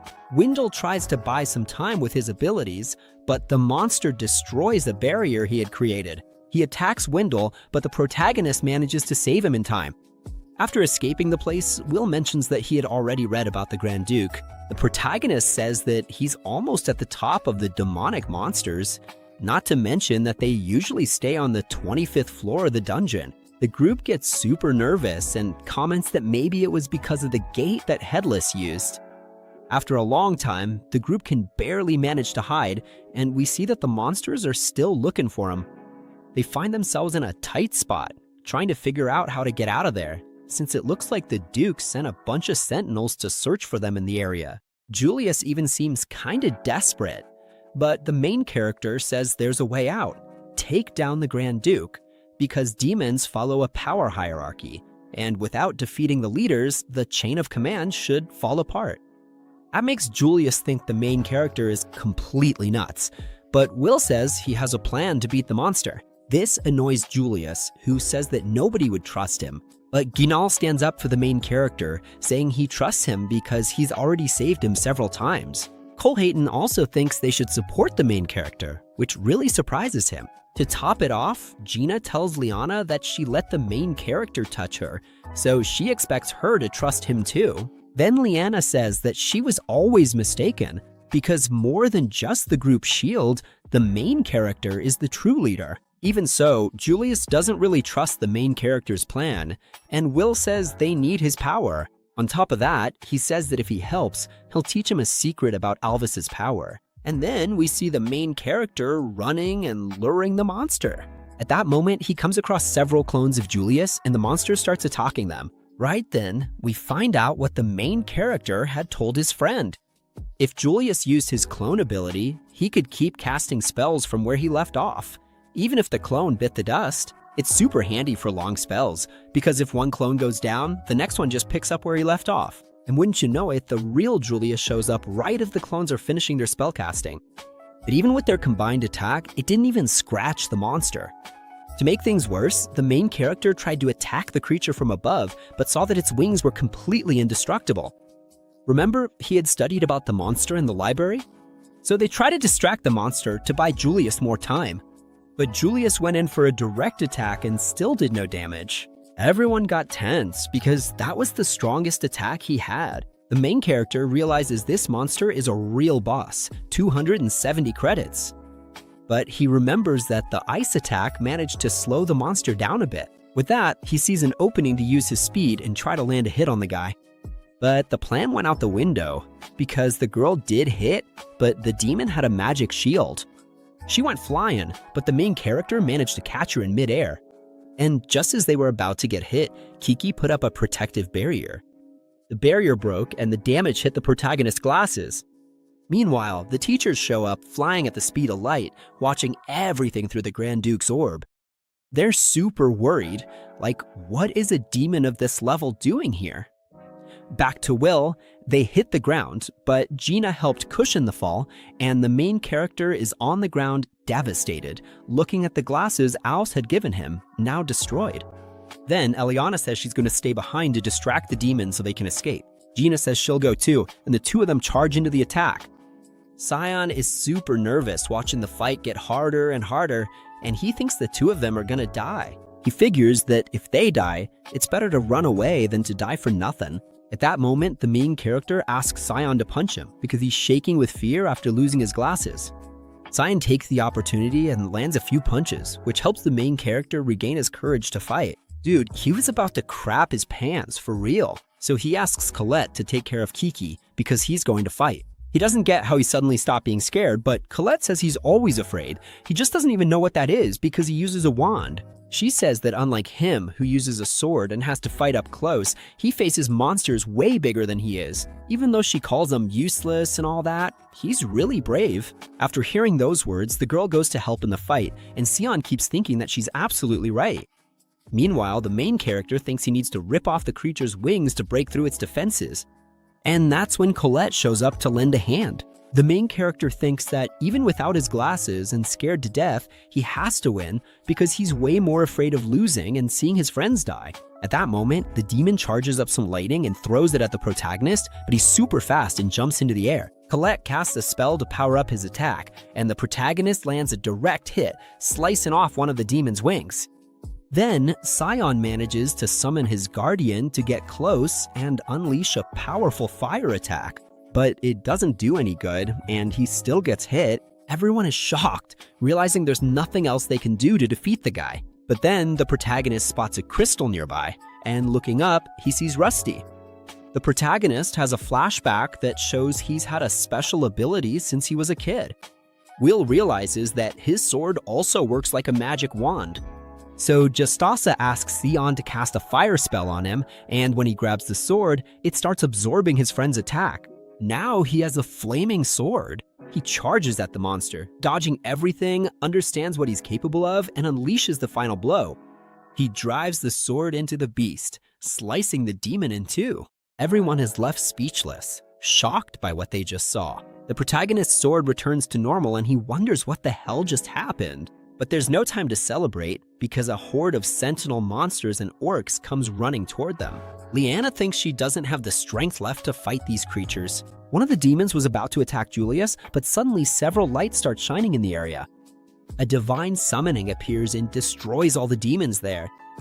At that moment, some hooded guys show up too. The teachers arrive right after and are stunned when one of the hooded figures takes off his hood. It's Aaron, leader of the Light faction and known as the King of the Vendors, because he's the oldest of them all. The protagonist is amazed to have the King of the Mani Benders and the most powerful wand of all right in front of him. Everyone starts idolizing the guy because he's like a god to everyone in the kingdom. Then the protagonist sees that someone arrives with him and introduces himself as Finn. Meanwhile, Marcy and Headless are celebrating that they managed to escape in time. They mention that they managed to get a sword they were looking for. The next day, they explain that 11 people died, all teachers who saved the students. And to be honest, there were only a few injuries. The protagonist's group is in the infirmary, wondering who Marcy and Headless were, since those guys had enough power to take out the Academy's teachers if they wanted to. Julius thinks that if Aaron hadn't shown up, everyone there would have been toast. Lyanna says a few encouraging words and admits that this wasn't their mission, that she only brought everyone together to get some recognition from the tower and ended up putting everyone in danger. But even so, she helped the protagonist discover his power, and in the end, they made a really good team. She says that her family's lineage of knights is grateful to him and respects him. Out of nowhere, the girl gets hungry, and Cole gives her some apples. But she's pretty greedy and eats all the apples, saying that hand-to-hand combat makes her need a lot of food to get her energy back. Everyone ends up a little disappointed with her answer because the girl wasn't as perfect as they thought she was. Gennaro says he was also surprised when he saw her eating for the first time because she eats like a pig. The girl changes the subject and says they won thanks to the protagonist's courage and effort. But Julius, as always, says the protagonist was shaking with fear. And he won't stop talking until Cole throws an apple in his mouth to shut him up. Meanwhile, Sion asks what kind of power that was that absorbed his magic. Lyanna thinks it wasn't a power or a spell. Julius gets mad and says she could have said that earlier to avoid all this drama, but Kiki jumps on him for being so annoying. Will says he doesn't even know what happened, that he just blanked out at the time. The girls think he should ask a teacher. Then the protagonist asks about Finn because they find it strange for a boy to hang out with the King of the Vendors. Lyanna says she read in some books about people like Finn who come from a village and can't use magic like the protagonist, but really know their way around dungeons. They've had a pact with the Magic Tower since the time of the Mage Queen and help the tower as guides inside the dungeon. There are even rumors that without their help, no one can reach the bottom of the dungeon. The protagonist thinks that he wants to learn more about the power he used and about the boy he talked to. Later that night, Finn arrives at the cauldron and says that their expedition made it to the 49th floor of the dungeon, and he thinks Aaron is a pretty demanding leader. He hands over a sword he found that's known as the Mage Slayer. Then the guy also says that on the 40th floor, they ran into some shady folks. There was a big fight, and apparently the sword didn't originate in the dungeon. The thing is, he thinks they're doing some experiments down there. After putting away the sword, the guy gets serious and asks why the cauldron hadn't said anything, since the deal was that the mages were theirs and Finn handled the swords, like obviously referring to us as the protagonists. Cauldron says the mean guy is hyped to make a wand so he can catch up to Toos and become a magic bender. And Finn says it's the first time he's ever heard of a sword wanting to become a wand. Cauldron agrees that the whole situation's pretty weird, and the guy says he'll leave it in his hands, but warns that he'll be keeping an eye on things and might step in. The next day, even though he's all banged up, the main guy keeps training like crazy. Colette comes over to say something because the guy just won't sit still. His drive to reach the tower is insane. Meanwhile, the others are watching him from the window, wondering what kind of being he is, because he doesn't seem like a mage, but he's definitely not a normal person either. Suddenly, Scion yells at the main guy that he's gonna duel him and jumps out the window. But because of the pain from his injuries, he regrets it immediately, and Colette tells him not to even think about it since both of them are in pretty bad shape. But the guy, all proud, replies that if the main guy can fight and keep training, then he can too. Scion tells the main guy to keep his promise, since at the Magic Festival he had said they would fight another day. The main guy ends up agreeing, and the two of them start trading blows. But the teacher saw the fight, so the two of them take off running because they know they're about to get hit with a major suspension. For several months, everyone just went about their normal routines at the academy. Until one day, Warner mentions that it's been a long time since the incident during training.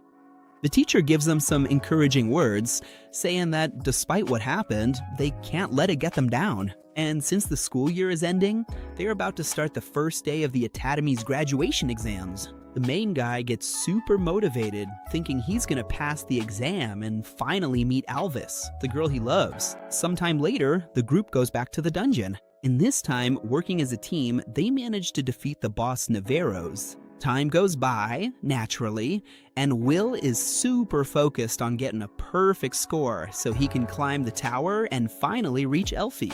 Soon, exam season is coming to an end, and the teachers are shocked because Will Salford is the only student with a perfect score in absolutely everything. Warner is all excited, and Professor Elisa takes the opportunity to congratulate him because after so much effort, he's finally going to achieve his dream. Meanwhile, Julius and Scion are meeting with the principal, who praises them both because defeating the Floor Guardian with such a packed schedule is no small feat. But when he gets his wand, Julius blurts out that he only got involved because he already had a guaranteed spot in the tower. He didn't even need to face Navarros. Then Sion starts teasing him, saying that if Julius hadn't been there, nobody would have even noticed because his ice would have melted in the blink of an eye. In other words, it was totally useless. Julius doesn't let it slide and points out that Sion just hid behind everyone else to throw fireballs. As usual, the two start arguing, and the headmistress comments that you can really see how much they care about Will, which just makes them even angrier. Meanwhile, Will is studying like crazy. He hasn't slept in days, but he doesn't want to slow down because he knows that even a single point could change everything. Colette tries to convince him to take it easy, but Will explains that thanks to Liana and the others, he got a perfect score in the practicals, so now he has to work twice as hard so he doesn't waste their help. The host reminds him that he also earned points in sorcery after defeating Professor Edward, but Will insists that he's still missing 1 point and needs to make sure he gets it. At that, the host plucks a white hair from his head and warns him, if he doesn't get some rest, he'll go gray in no time. Colette gets furious, but the host just says he's doing what he always does and asks if she wanted to be the one to do it. She gets all embarrassed, and the host ends up winning that argument. Meanwhile, Leanna tells Wiggin that after defeating Navarros, they can walk up to the tower with their heads held high. Wiggin replies that it wasn't even that big of a deal, since they've faced worse before. As they're walking, Wiggin notices that Leanna has changed a lot and doesn't seem so tense anymore. She agrees and says that he has changed too, since before he was always hiding behind a smile, but never let his guard down for anyone. Wiggin admits that it's Will's fault because that day the boy showed that even he can mess up badly, and since then he's earned his respect. Leanna adds that she also learned a lot from Will, and now understands that fear really can turn into courage. They wonder what Will must be doing, and Wiggin figures it out. Of course that bookworm is studying. At night, Colette goes to bring him something to eat in the library, all worried about him. When she gets there, she sees that Will is passed out from studying so much, and she takes the chance to cover him with a blanket. She checks to make sure he's really asleep, and seeing the coast is clear, decides it's a golden opportunity. When she tries to sneak a kiss, Host suddenly shows up out of nowhere to interrupt. She tries to make up an excuse, saying she was just fixing the blanket, but Host, who doesn't want anyone hitting on his friend, says he could have sworn he saw something else. Colette changes the subject and says she's just worried because Will pushes himself too hard and always ends up getting hurt. She admits she doesn't really like this whole magic thing because Will is always chasing after Elfaria like he's under a spell while she's just stuck waiting in the tower. She feels sorry for Will, and Haas ends up agreeing with her. Meanwhile, up at the top of the tower, Elfaria runs into Eleanor, who immediately starts criticizing her and says it's rare to see her out of her room. Elfaria asks if she's still bitter about losing that duel, and Eleanor fires back saying she only lost because it was limited to ice magic. If it had been another element, she would have won. Suddenly, Zell shows up telling everyone to keep it down and get out of the way because he's coming through. Elfaria asks what they're doing there, and Zell says the reason is obvious and probably the same as hers. Terminalia's come in, and they need to get ready for the ritual because the barrier is about to disappear. To wrap things up, Professor Edward prepares the materials for the final exam, and the topic will be the origins of magic. The next day, he walks into the classroom and announces right away the exam has only one question, and whoever answers it correctly gets 6 credits. He makes it clear he doesn't want to hear any questions and that it's time for them to show what they've learned in 6 years at the academy. When they get the test, everyone is shocked by the question, what is magic? Even though it's a deep topic, everyone feels confident they can answer it. In the end, that's an answer any mage or elf would eventually figure out. The thing is, anyone who's not into magic wouldn't have the slightest idea how to answer. Will's friends are super worried, wondering what's going to happen to him, while the kid just sits there, mind blank. After all, that question isn't in the books. Will has no intention of giving up. He thinks about the elf, about the promise he made, and starts writing down what he feels. To him, magic is an unattainable miracle, something as beautiful as it is cruel. It's what lies beyond human effort, and he believes that if he doesn't give up, he'll deliver something equal to or even greater than hers. He finishes by writing that, to him, magic is, and then they leave us hanging in suspense. The scene changes, and Warner goes to confront Edward, asking what his deal is with this exam. Edward, all cynical, says he only asked the basics that any tower aspirant should know, and that he was disappointed because 4 out of 10 students failed. Warner is furious because he knows Edward did it just to screw over Will. He asks Edward if he has no shame, but Edward snaps back and says they're crazy for wanting to send someone who doesn't even use magic to the tower. According to him, sending Will there would be like sending him to a graveyard for wands just to be a guinea pig. In a world of magic, a sword will never be a wand, and he warns that both Warner and the principal are out of their minds. He simply ripped away a dream that was never going to come true. And then comes the bad news. On the list of those who failed, Will's name is right there. He ends up with 7,199 credits, and access to the tower is denied because he was short by just 1 point. The kid is devastated. Time goes by, and in the middle of the garden, the host comes to talk to him to let him know he fixed his glasses. Will opens up, asking if he saw how cruel Edward was. He's frustrated because he knows he never could have answered that question the way the teacher wanted, and now his promise is at risk. The host gives him a friendly hug and says that nothing will take away the pain right now, but he'll always be around.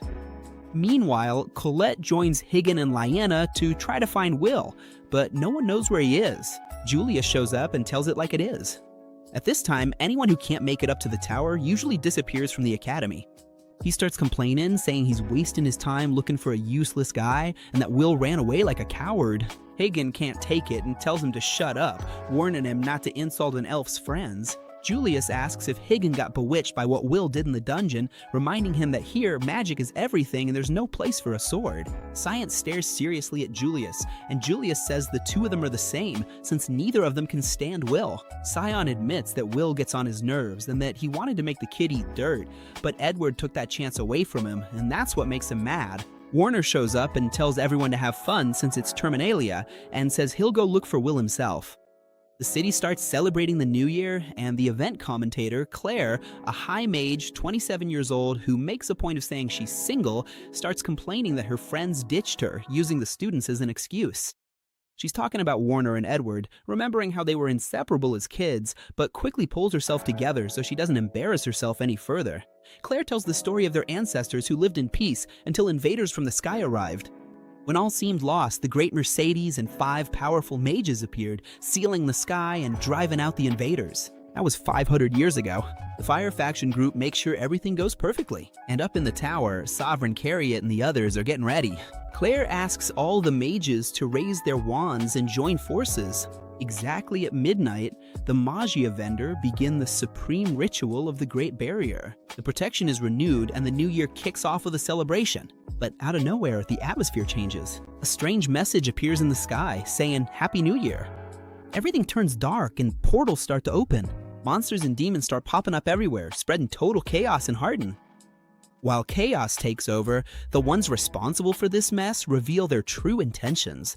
This is the perfect moment for a hellish feast. Their plan was surgical, because now that the magia vendor have just used up all their energy to create the barrier, they're completely drained. It's that old story, the heroes saved the world, but they were left without a drop of mana to defend themselves from what came next. Meanwhile, Will is getting nervous watching those portals, and in the capital, the Boros are wrecking everything. The guards from the Fire faction have no idea what's going on, asking what these dungeon monsters are doing on the surface. Seeing that things are getting intense, Claire tells Rad that she'll cover them and that it's time for them to go on the attack now. With a blow on her wand, she summons an army of guardians that charges at the monsters, clearing the way for Rad's squad to fry everything with fire magic. Will's even startled, not understanding how Claire managed to call so many people at once, but soon everyone realizes that's the level of someone who runs the tower. Rad orders them to find the source of the magic circles and catch the culprit, but one of the monsters is still there, completely unharmed. Rad decides to go all out with his most powerful magic and starts celebrating too soon, thinking he's solved the problem. But that overconfidence came at a high price. Claire yells at him to get out of there, but there's no time. The monster lands a fatal blow, and that's the end for Rad. Claire is in shock when she sees that the creature ignores magic and that her guardians are being slaughtered. The monster turns on her, and she barely manages to dodge. Then she notices something. It's carrying a mage-slaying sword. From above, Headmistress Caldron watches the total chaos unfold. The other mages point out that the monsters are using the same weapons Finn had. Cauldron wonders if they managed to mass-produce those weapons, because their plan was really well put together. While she tries to figure out what they want, a professor suggests that the academy should help in the fight, but she immediately refuses. She feels that this attack on the city is just a distraction and orders everyone to defend the tower with their lives. The vendor mages know they're the target, especially since they're completely drained after raising the barrier. The assistant from the Flame faction tries to convince Aaron to let the vendor mages help, or else a lot of innocent people are gonna get hurt. But Aaron tells him to shut up, threatening to do to his throat what happened to his eyes. When asked if they're just gonna stand by and watch, Aaron confirms that's exactly what they're gonna do. No one leaves that room. If the barrier falls because one of them leaves their post, the celestial invaders will destroy everything, and there won't be a stone left standing anywhere in the world. Meanwhile, the headless guy and his partner are a bit disappointed that the big fish didn't take the bait and didn't leave the tower. Even so, they have fun watching the misery happening down below. A little girl tries desperately to save her mother, but a giant monster shows up to ruin their day. Iris steps in to protect them both, but things go south because her magic doesn't even scratch the mage-killing sword. Just as the monster gets ready to deliver the final blow, Will enters the scene. That guy Marcy, the Headless One's partner, pays close attention when he sees they've managed to chop off the beast's arm. Will remembers how he used to hate being left out just because he didn't have magic, sometimes even resenting the mages. But he never wanted things to go this far.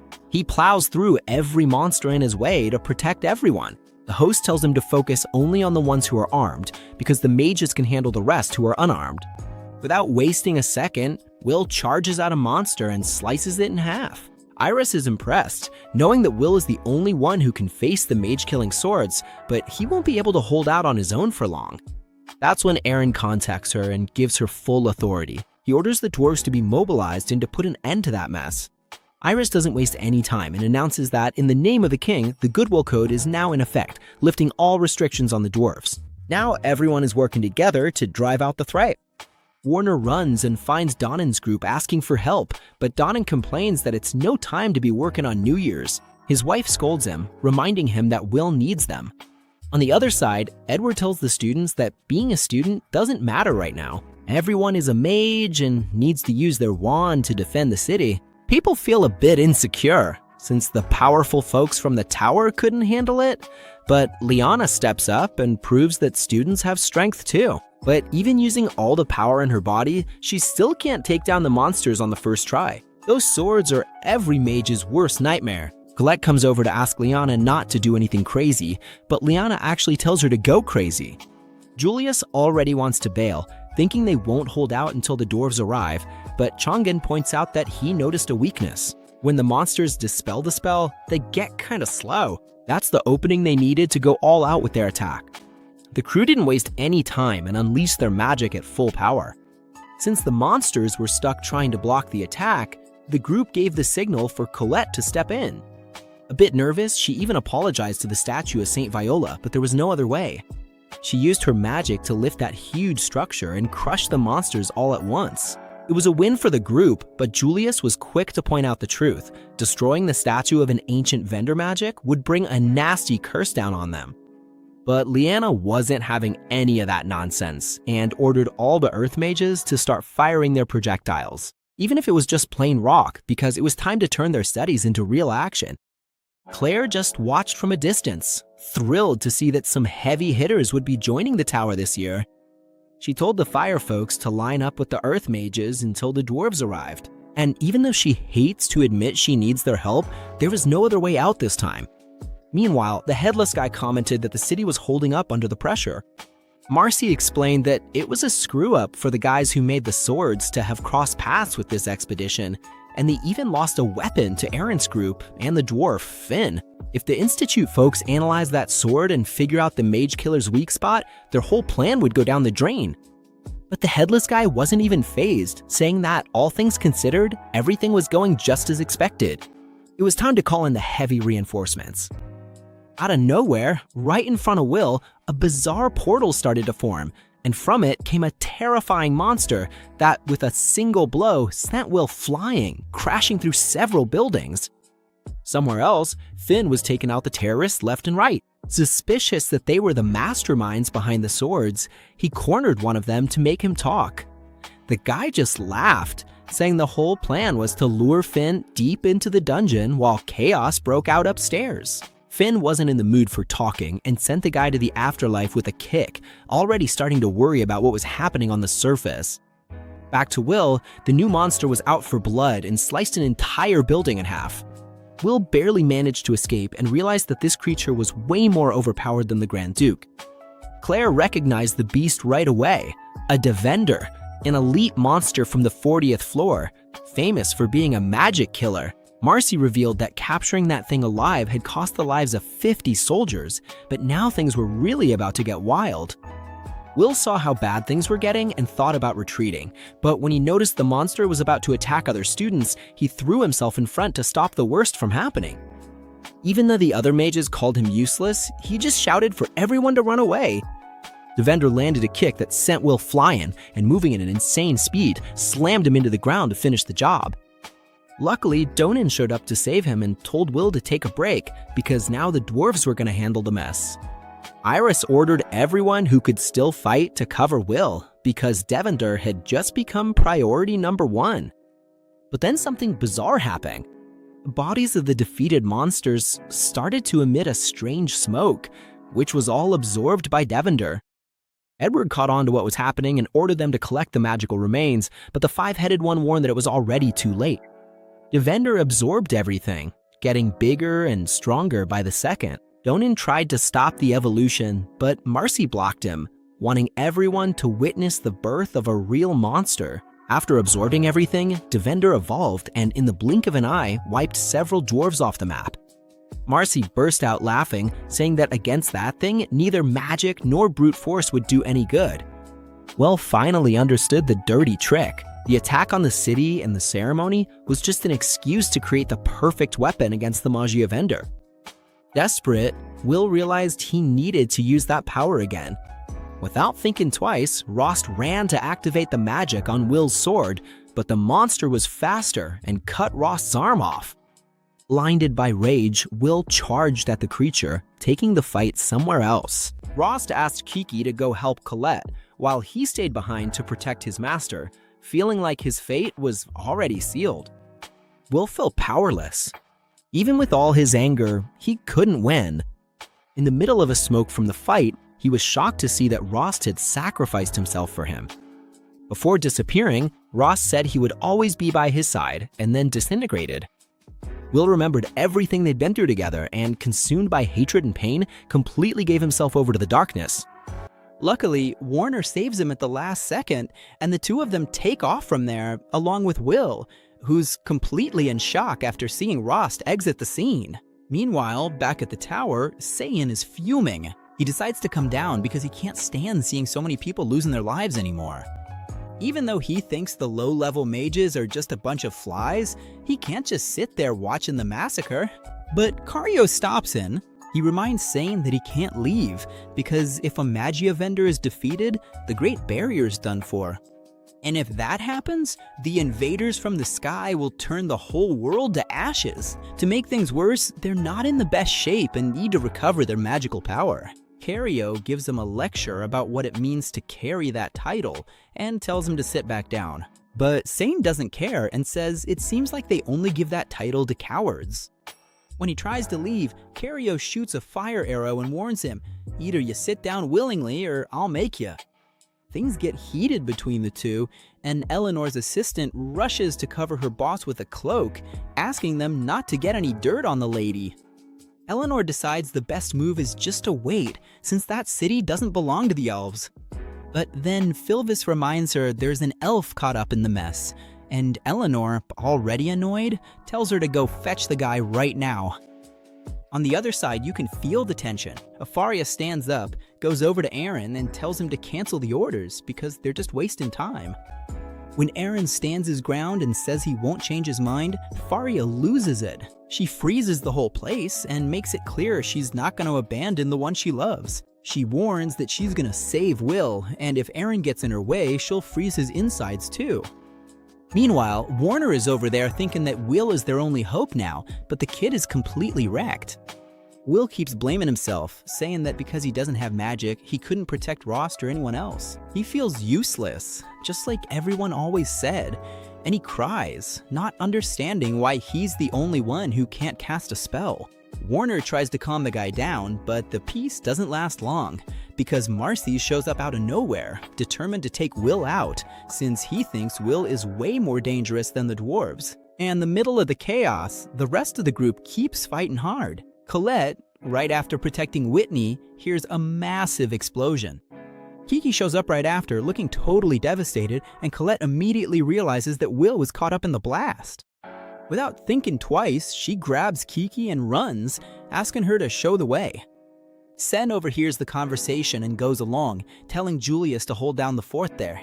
To make things worse for him, Inal and Liana also start pressuring Julius to create the clones, and he gets furious about being treated like the group's errand boy. Meanwhile, the headless guy is orchestrating the destruction and orders Olvander to head straight to the academy. Sarah even tries to stop him, but it doesn't even faze the guy.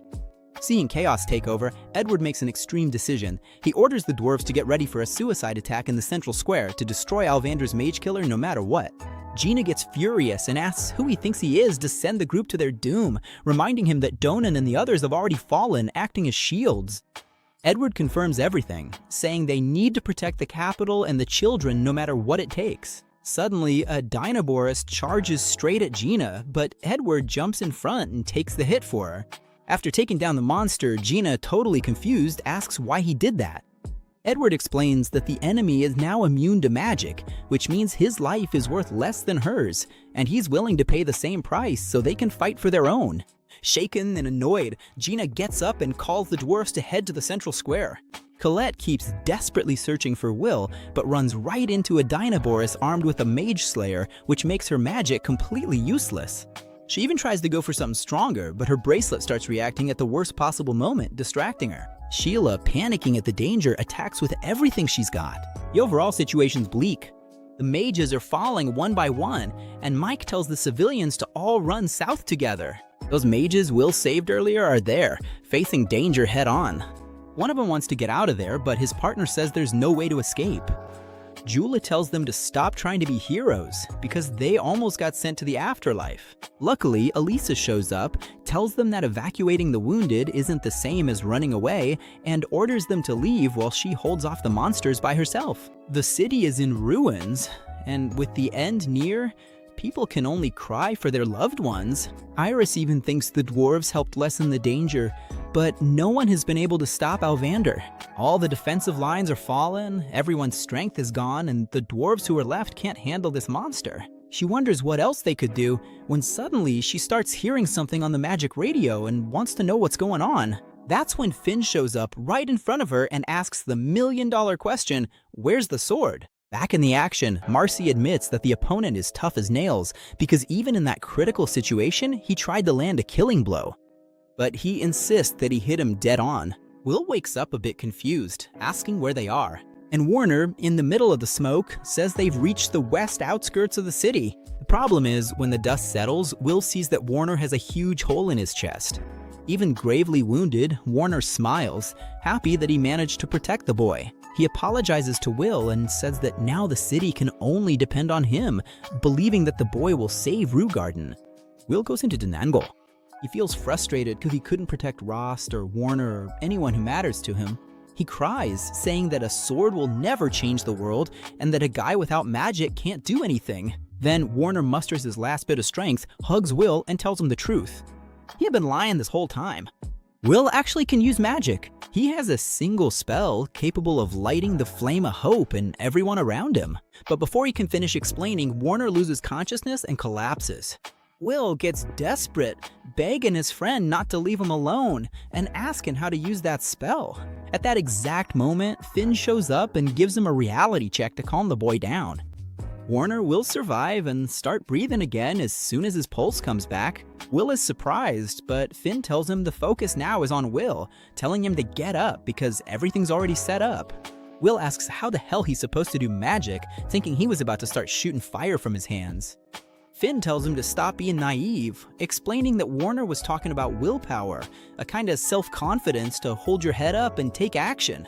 Will complains that this childish trick isn't going to help at all, but Finn gets serious and tells him to stop talking nonsense. Real change in the world starts when we change ourselves. He reminds Will of his roots, hands the sword back to him, and says the lock is open. Just a drop of blood is enough for the sword to gain incredible power. He tells Will that he already knows the answer and that it's time to shout out the spell that's inside him. Will recalls everything he experienced at the academy, grips the sword tightly, and shouts, "Limitless Valor!" His hair changes color instantly.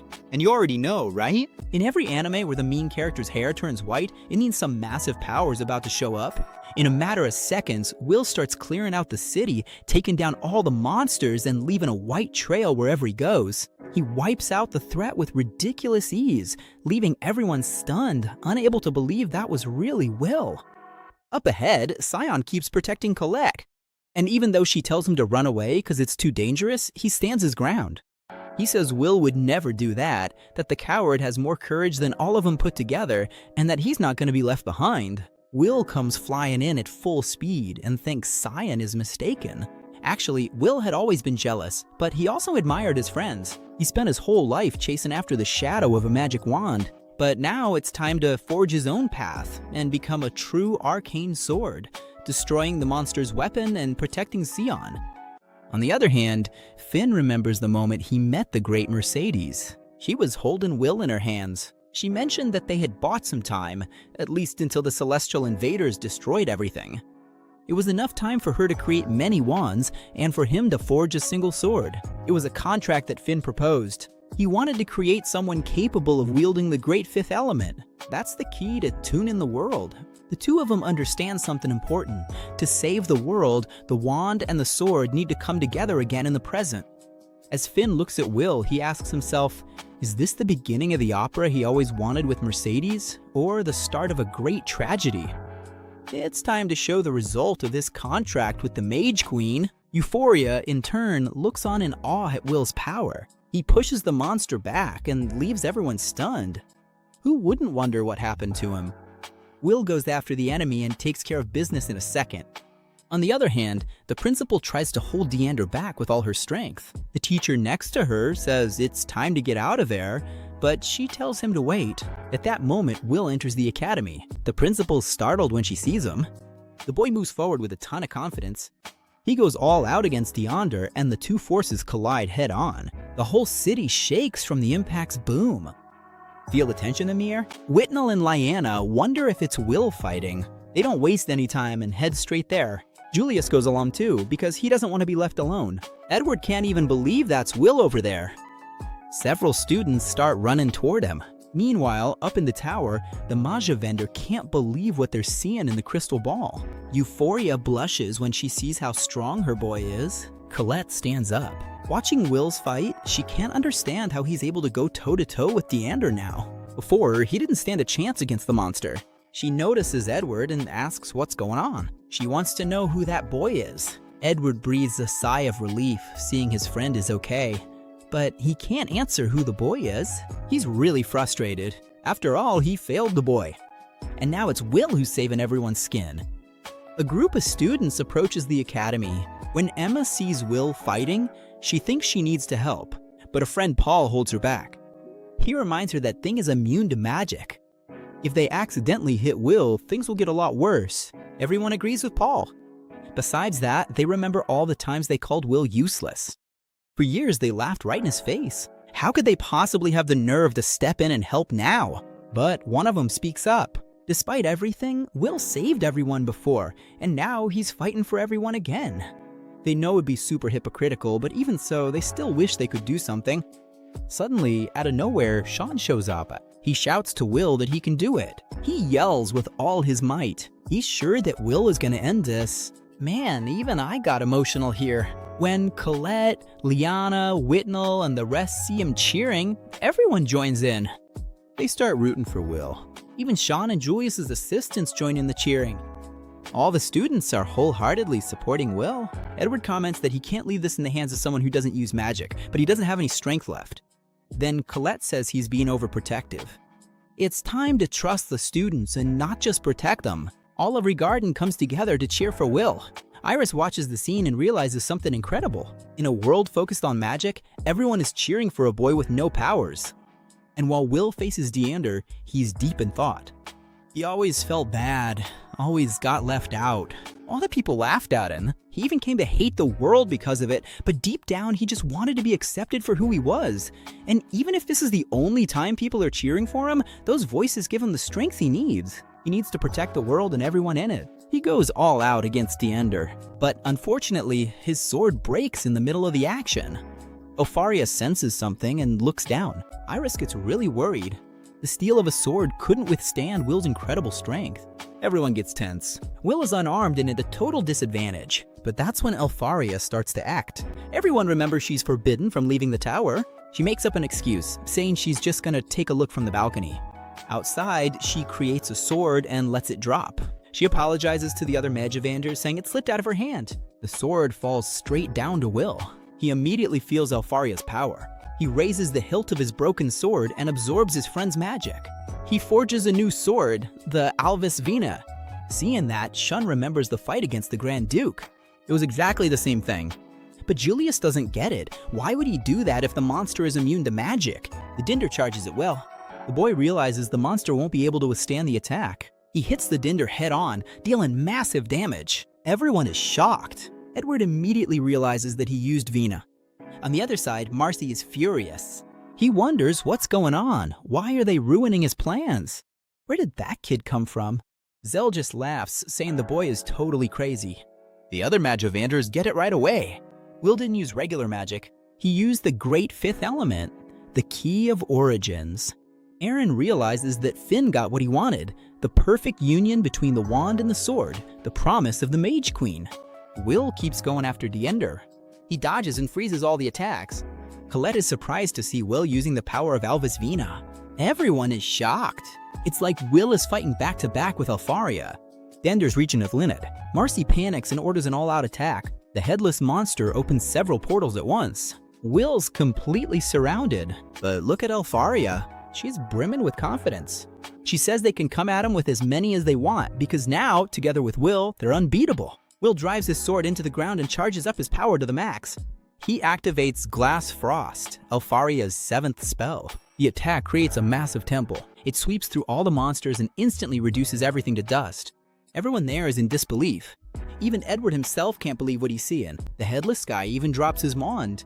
Knowing no one can stop him, he decides to finish things off. He charges at Deander and slices the creature in half. Thanks to Elfaria's magic, he completely destroys the monster. The fight ends in a perfect visual spectacle. Paula Rigarden is amazed by the victory. The boy with no magic performed real miracles.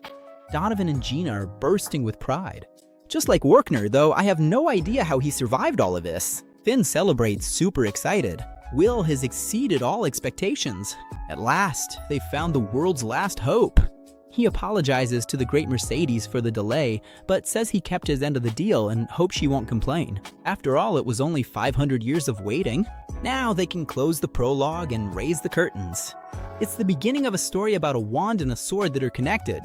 So we take a trip back in time, about 3 years ago. There was this incredible artificial rain falling, created by the mages, and everyone was amazed. Will was there, watching from a distance, and it hit him just how far away the tower was for him. It seemed like an impossible dream to get there, especially since he couldn't even control a single drop of water. He just wanted to be close to Elfie again and wondered if that would ever happen. That's when Ross shows up next to him, tells him to get out of the rain so he doesn't catch a cold, introduces himself, and says they're gonna be roommates and maybe even great friends. Back in the present, Headmistress Cauldron manages to heal Will and brings him back to normal. Finn quickly realizes that she mastered a really complex spell from Queen Mercedes, and that's why Will can still stay at the academy. He realizes that she needs to keep guiding and supporting the boy from now on. Will's memories fall perfectly into place, but Finn pays close attention and sees Will crying in his sleep, left wondering what's going through his mind in that moment of peace. The scene shifts to the Academy's infirmary. Professor Werkner opens his eyes and comes face to face with Colette and Edward, calling him stubborn. Edward gives him a serious scolding because he never takes care of his own injuries and hasn't changed at all since their school days. Leon explains that he passed out on the rooftop the night before and was brought there. She's all happy and tries to joke around, but Colette immediately shuts her down and tells her to behave. In the middle of all this commotion, Werkner remembers Will. Edward calms him down, telling him not to worry because the boy's being very well taken care of by Director Cauldron herself. Outside, the students are having a huge celebration because Professor Werkner got better and because they found out Will will be able to come back since he was the big hero of the battle. But Julius throws cold water on everyone's excitement. He calls everyone hypocrites and fakes, reminding them that just yesterday they were making fun of and humiliating Will for being weak, and now they're all sucking up to him just because they're interested in his strength. Elf and Ignal show up, tell Julius to stop being so stubborn, but agree that you can't deny the huge effort Will made to save everyone. Meanwhile, Sion just watches everything from the balcony, quiet and deep in thought. Over at the Vander Magic Tower, the atmosphere is heavy. The battle in Terminalia left 3,000 victims, and the leaders of the attack have simply vanished without a trace. Aaron orders everyone to investigate every corner, splitting the search among the factions, and immediately commands that the city's reconstruction begin at once. He questions why Will's officially out of the academy. Iris puts all the blame on Principal Cauldron, saying she hides things. Aaron realizes that the principal has been making too many decisions on her own, so he decides that from now on, Finn will be directly responsible for Will. The meeting of the mages remains tense. Aaron suspects that this attack is connected to that great war against the Destroyers, who almost wiped out the world of magic 10 years ago. The Fire Mage asks if any of those monsters could have survived. The Elf Mage, Eleanor, says that's impossible because her people fought to imprison all of them. But Zeus taunts her, reminding everyone that she ran away and hid in the forest back then. She completely loses it, attacks Zeus, and destroys a good part of the room. Iris rolls her eyes and mutters that this is why she hates going to these meetings. Aaron shouts, stops the fight, and tells everyone to focus on their work because tough times are coming. They notice Elfie is missing, but her assistant makes up a story that she has a stomachache, when in reality, she just wants to stay by the window watching Will. In a quieter corner, Colette and Leanna are talking. Colette brings flowers for Rost, saying it's the least she can do, even though he doesn't have an official grave. They talk about who Rost really was.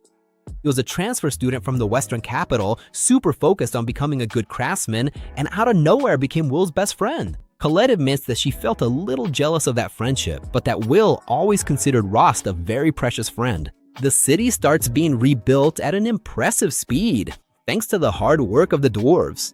Iris runs into Finn and calls him by a nickname that really annoys him. She tells him to his face that she hates him and warns him to stay far away from Will.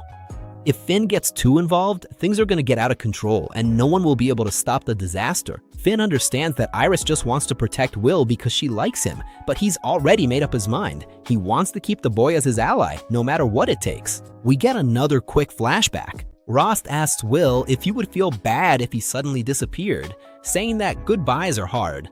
Will asks him to stop with that and says that he cares a lot about him. Rost thinks Will's gonna forget about him when he goes up the tower since the distance will be great, but the boy promises he'll take care of him and that distance doesn't matter. Will then wakes up with a start. He looks to the side and sees Rost's face, but the sadness quickly hits when he realizes it was just an illusion and the only one there was his pet cat. The big day graduation at the academy arrives. Even though it's a day of victory, the mood is still one of mourning because of the tragedy and the lives lost, including students and teachers. Director Cauldron gives an emotional speech in honor of those who fell, but she warns that they can't stay stuck in the past. The attack was just the beginning, and the new generation needs to move forward without losing hope. 250 students graduate, but the big question was who would get to climb the tower? To do that, they needed a lot of points and to create a brand new spell. 49 names are called and they receive the official hat. Will keeps his head down, really sad, realizing he didn't make it in. But then the table's turn. Director Cauldron takes the floor again and says that one student didn't meet the traditional requirements, but did something impossible to ignore. The magic he used saved lives, drove away fear, and protected the city. The magic of courage. And she calls Will up to the stage. The crowd's divided, but the principal demands respect.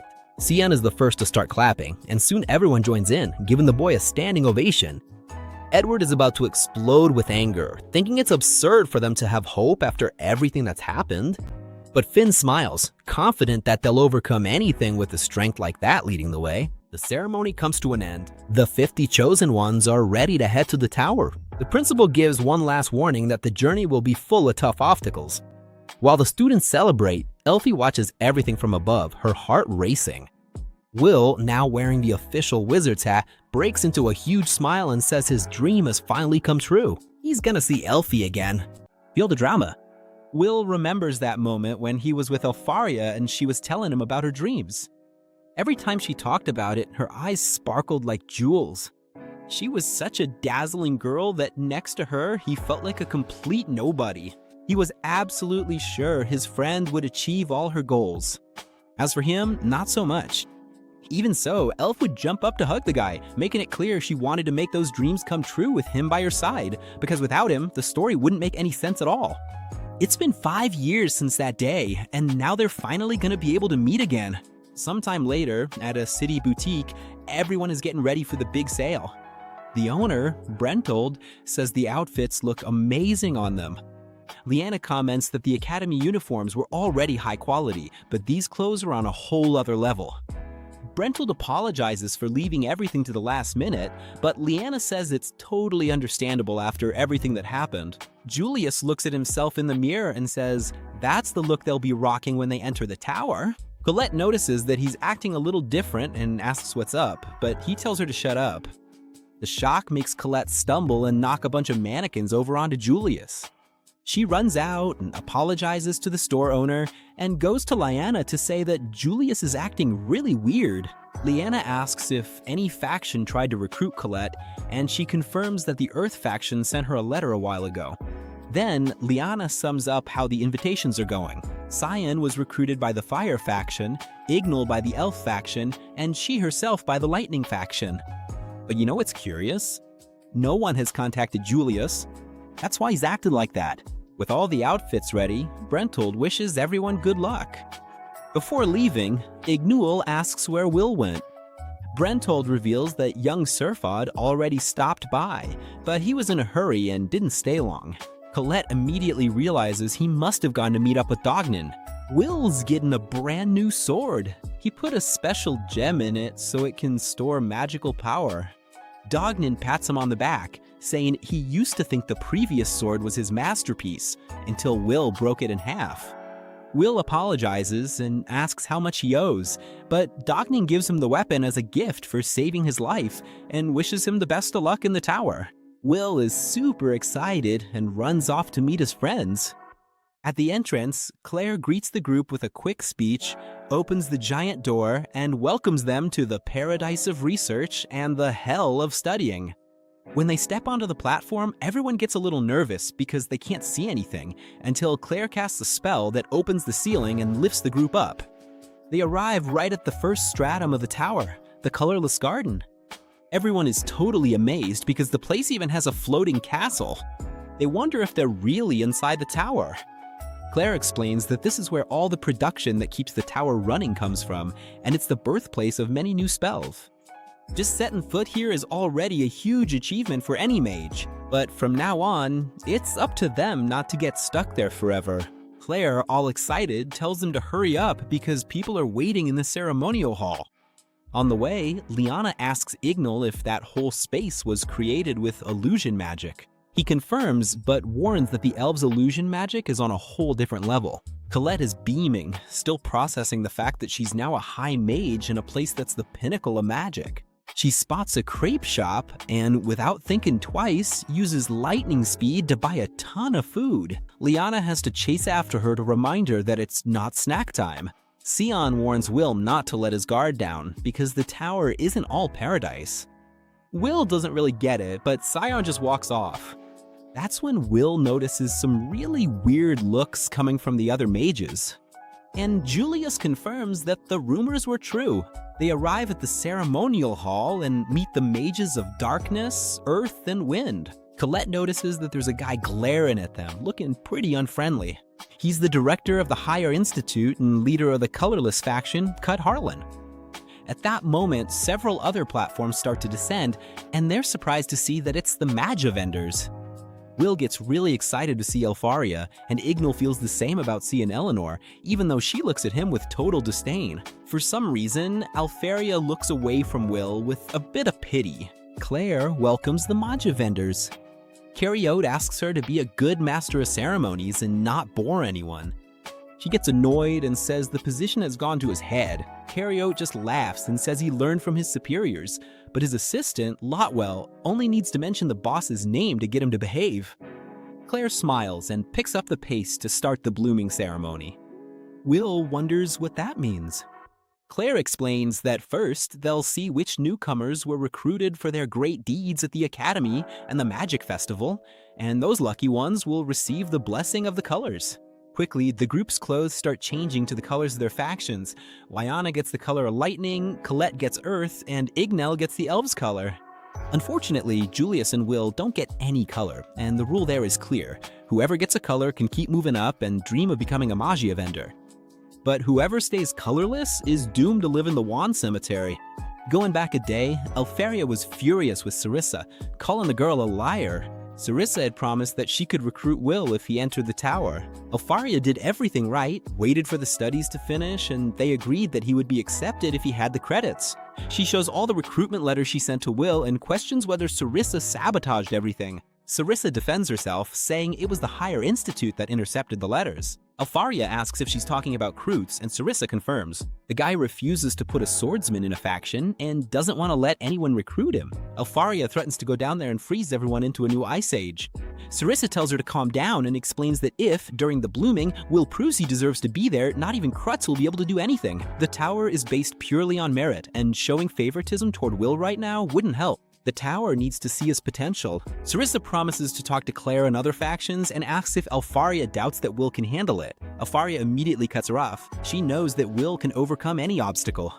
Back in the present, Claire tells the blessed mages to go to their factions, and the ones left behind are out of luck. Claire's very straightforward. Only the colorless ones are left, the ones who have no value. Without a faction, no one moves up. A mage ends up stuck forever on the first stratum, working for the high-level mages. But since they made it this far, they'll get a chance to prove what they're made of. That's when things really start to get complicated. Monsters start emerging from the ground for the real first blooming. The group even tries to work as a team, but they can't even scratch the creatures. Kroots comments that those monsters are the Sochthonia, the guardians of the first stratum. Julius decides to put on a show and takes down 2 monsters at once. Sarissa's surprised to see how much better he controls the clones compared to the festival. The wind leader, Arvin, comments that Julius is way above average, and the darkness folks can't understand why he wasn't recruited. Julius starts feeling himself, hoping Elfaria will notice him, but she ignores him. He starts to panic, thinking she's mad about the way he treated Will. The Earth leader says he would recruit him if he didn't use ice. Arvin says there's no one else there worth recruiting, but Sarissa smiles and points out that someone else is drawing attention. Will is just dodging the attacks. And Julius taunts him, saying that running away won't get him anywhere. But Will's team knows the truth. He's not running away, he's analyzing. He says he doesn't need any help and finally understands why Alfaria looks so sad. They didn't let her recruit him. But everything's under control because he's gonna make his own way to her. He charges forward and slices the monster in half with a single blow. Everyone is really impressed by his strength and speed. The faction assistants can't believe what they're seeing.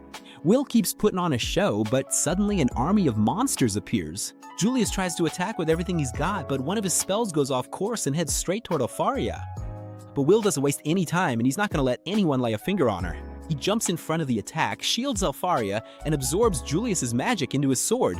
This charges up his weapon and lets him activate the strengthening spell. With his weapon fully charged, he charges forward, sweeping across the battlefield and wiping out all the monsters in his path in no time. Alfaria watches in awe, full of pride for her hero. That was the end of the episode. If you made it this far, comment part 7.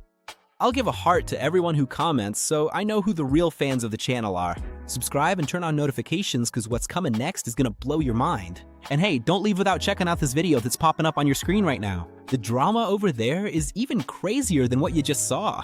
Without further ado, Rebobina says goodbye and see you next time.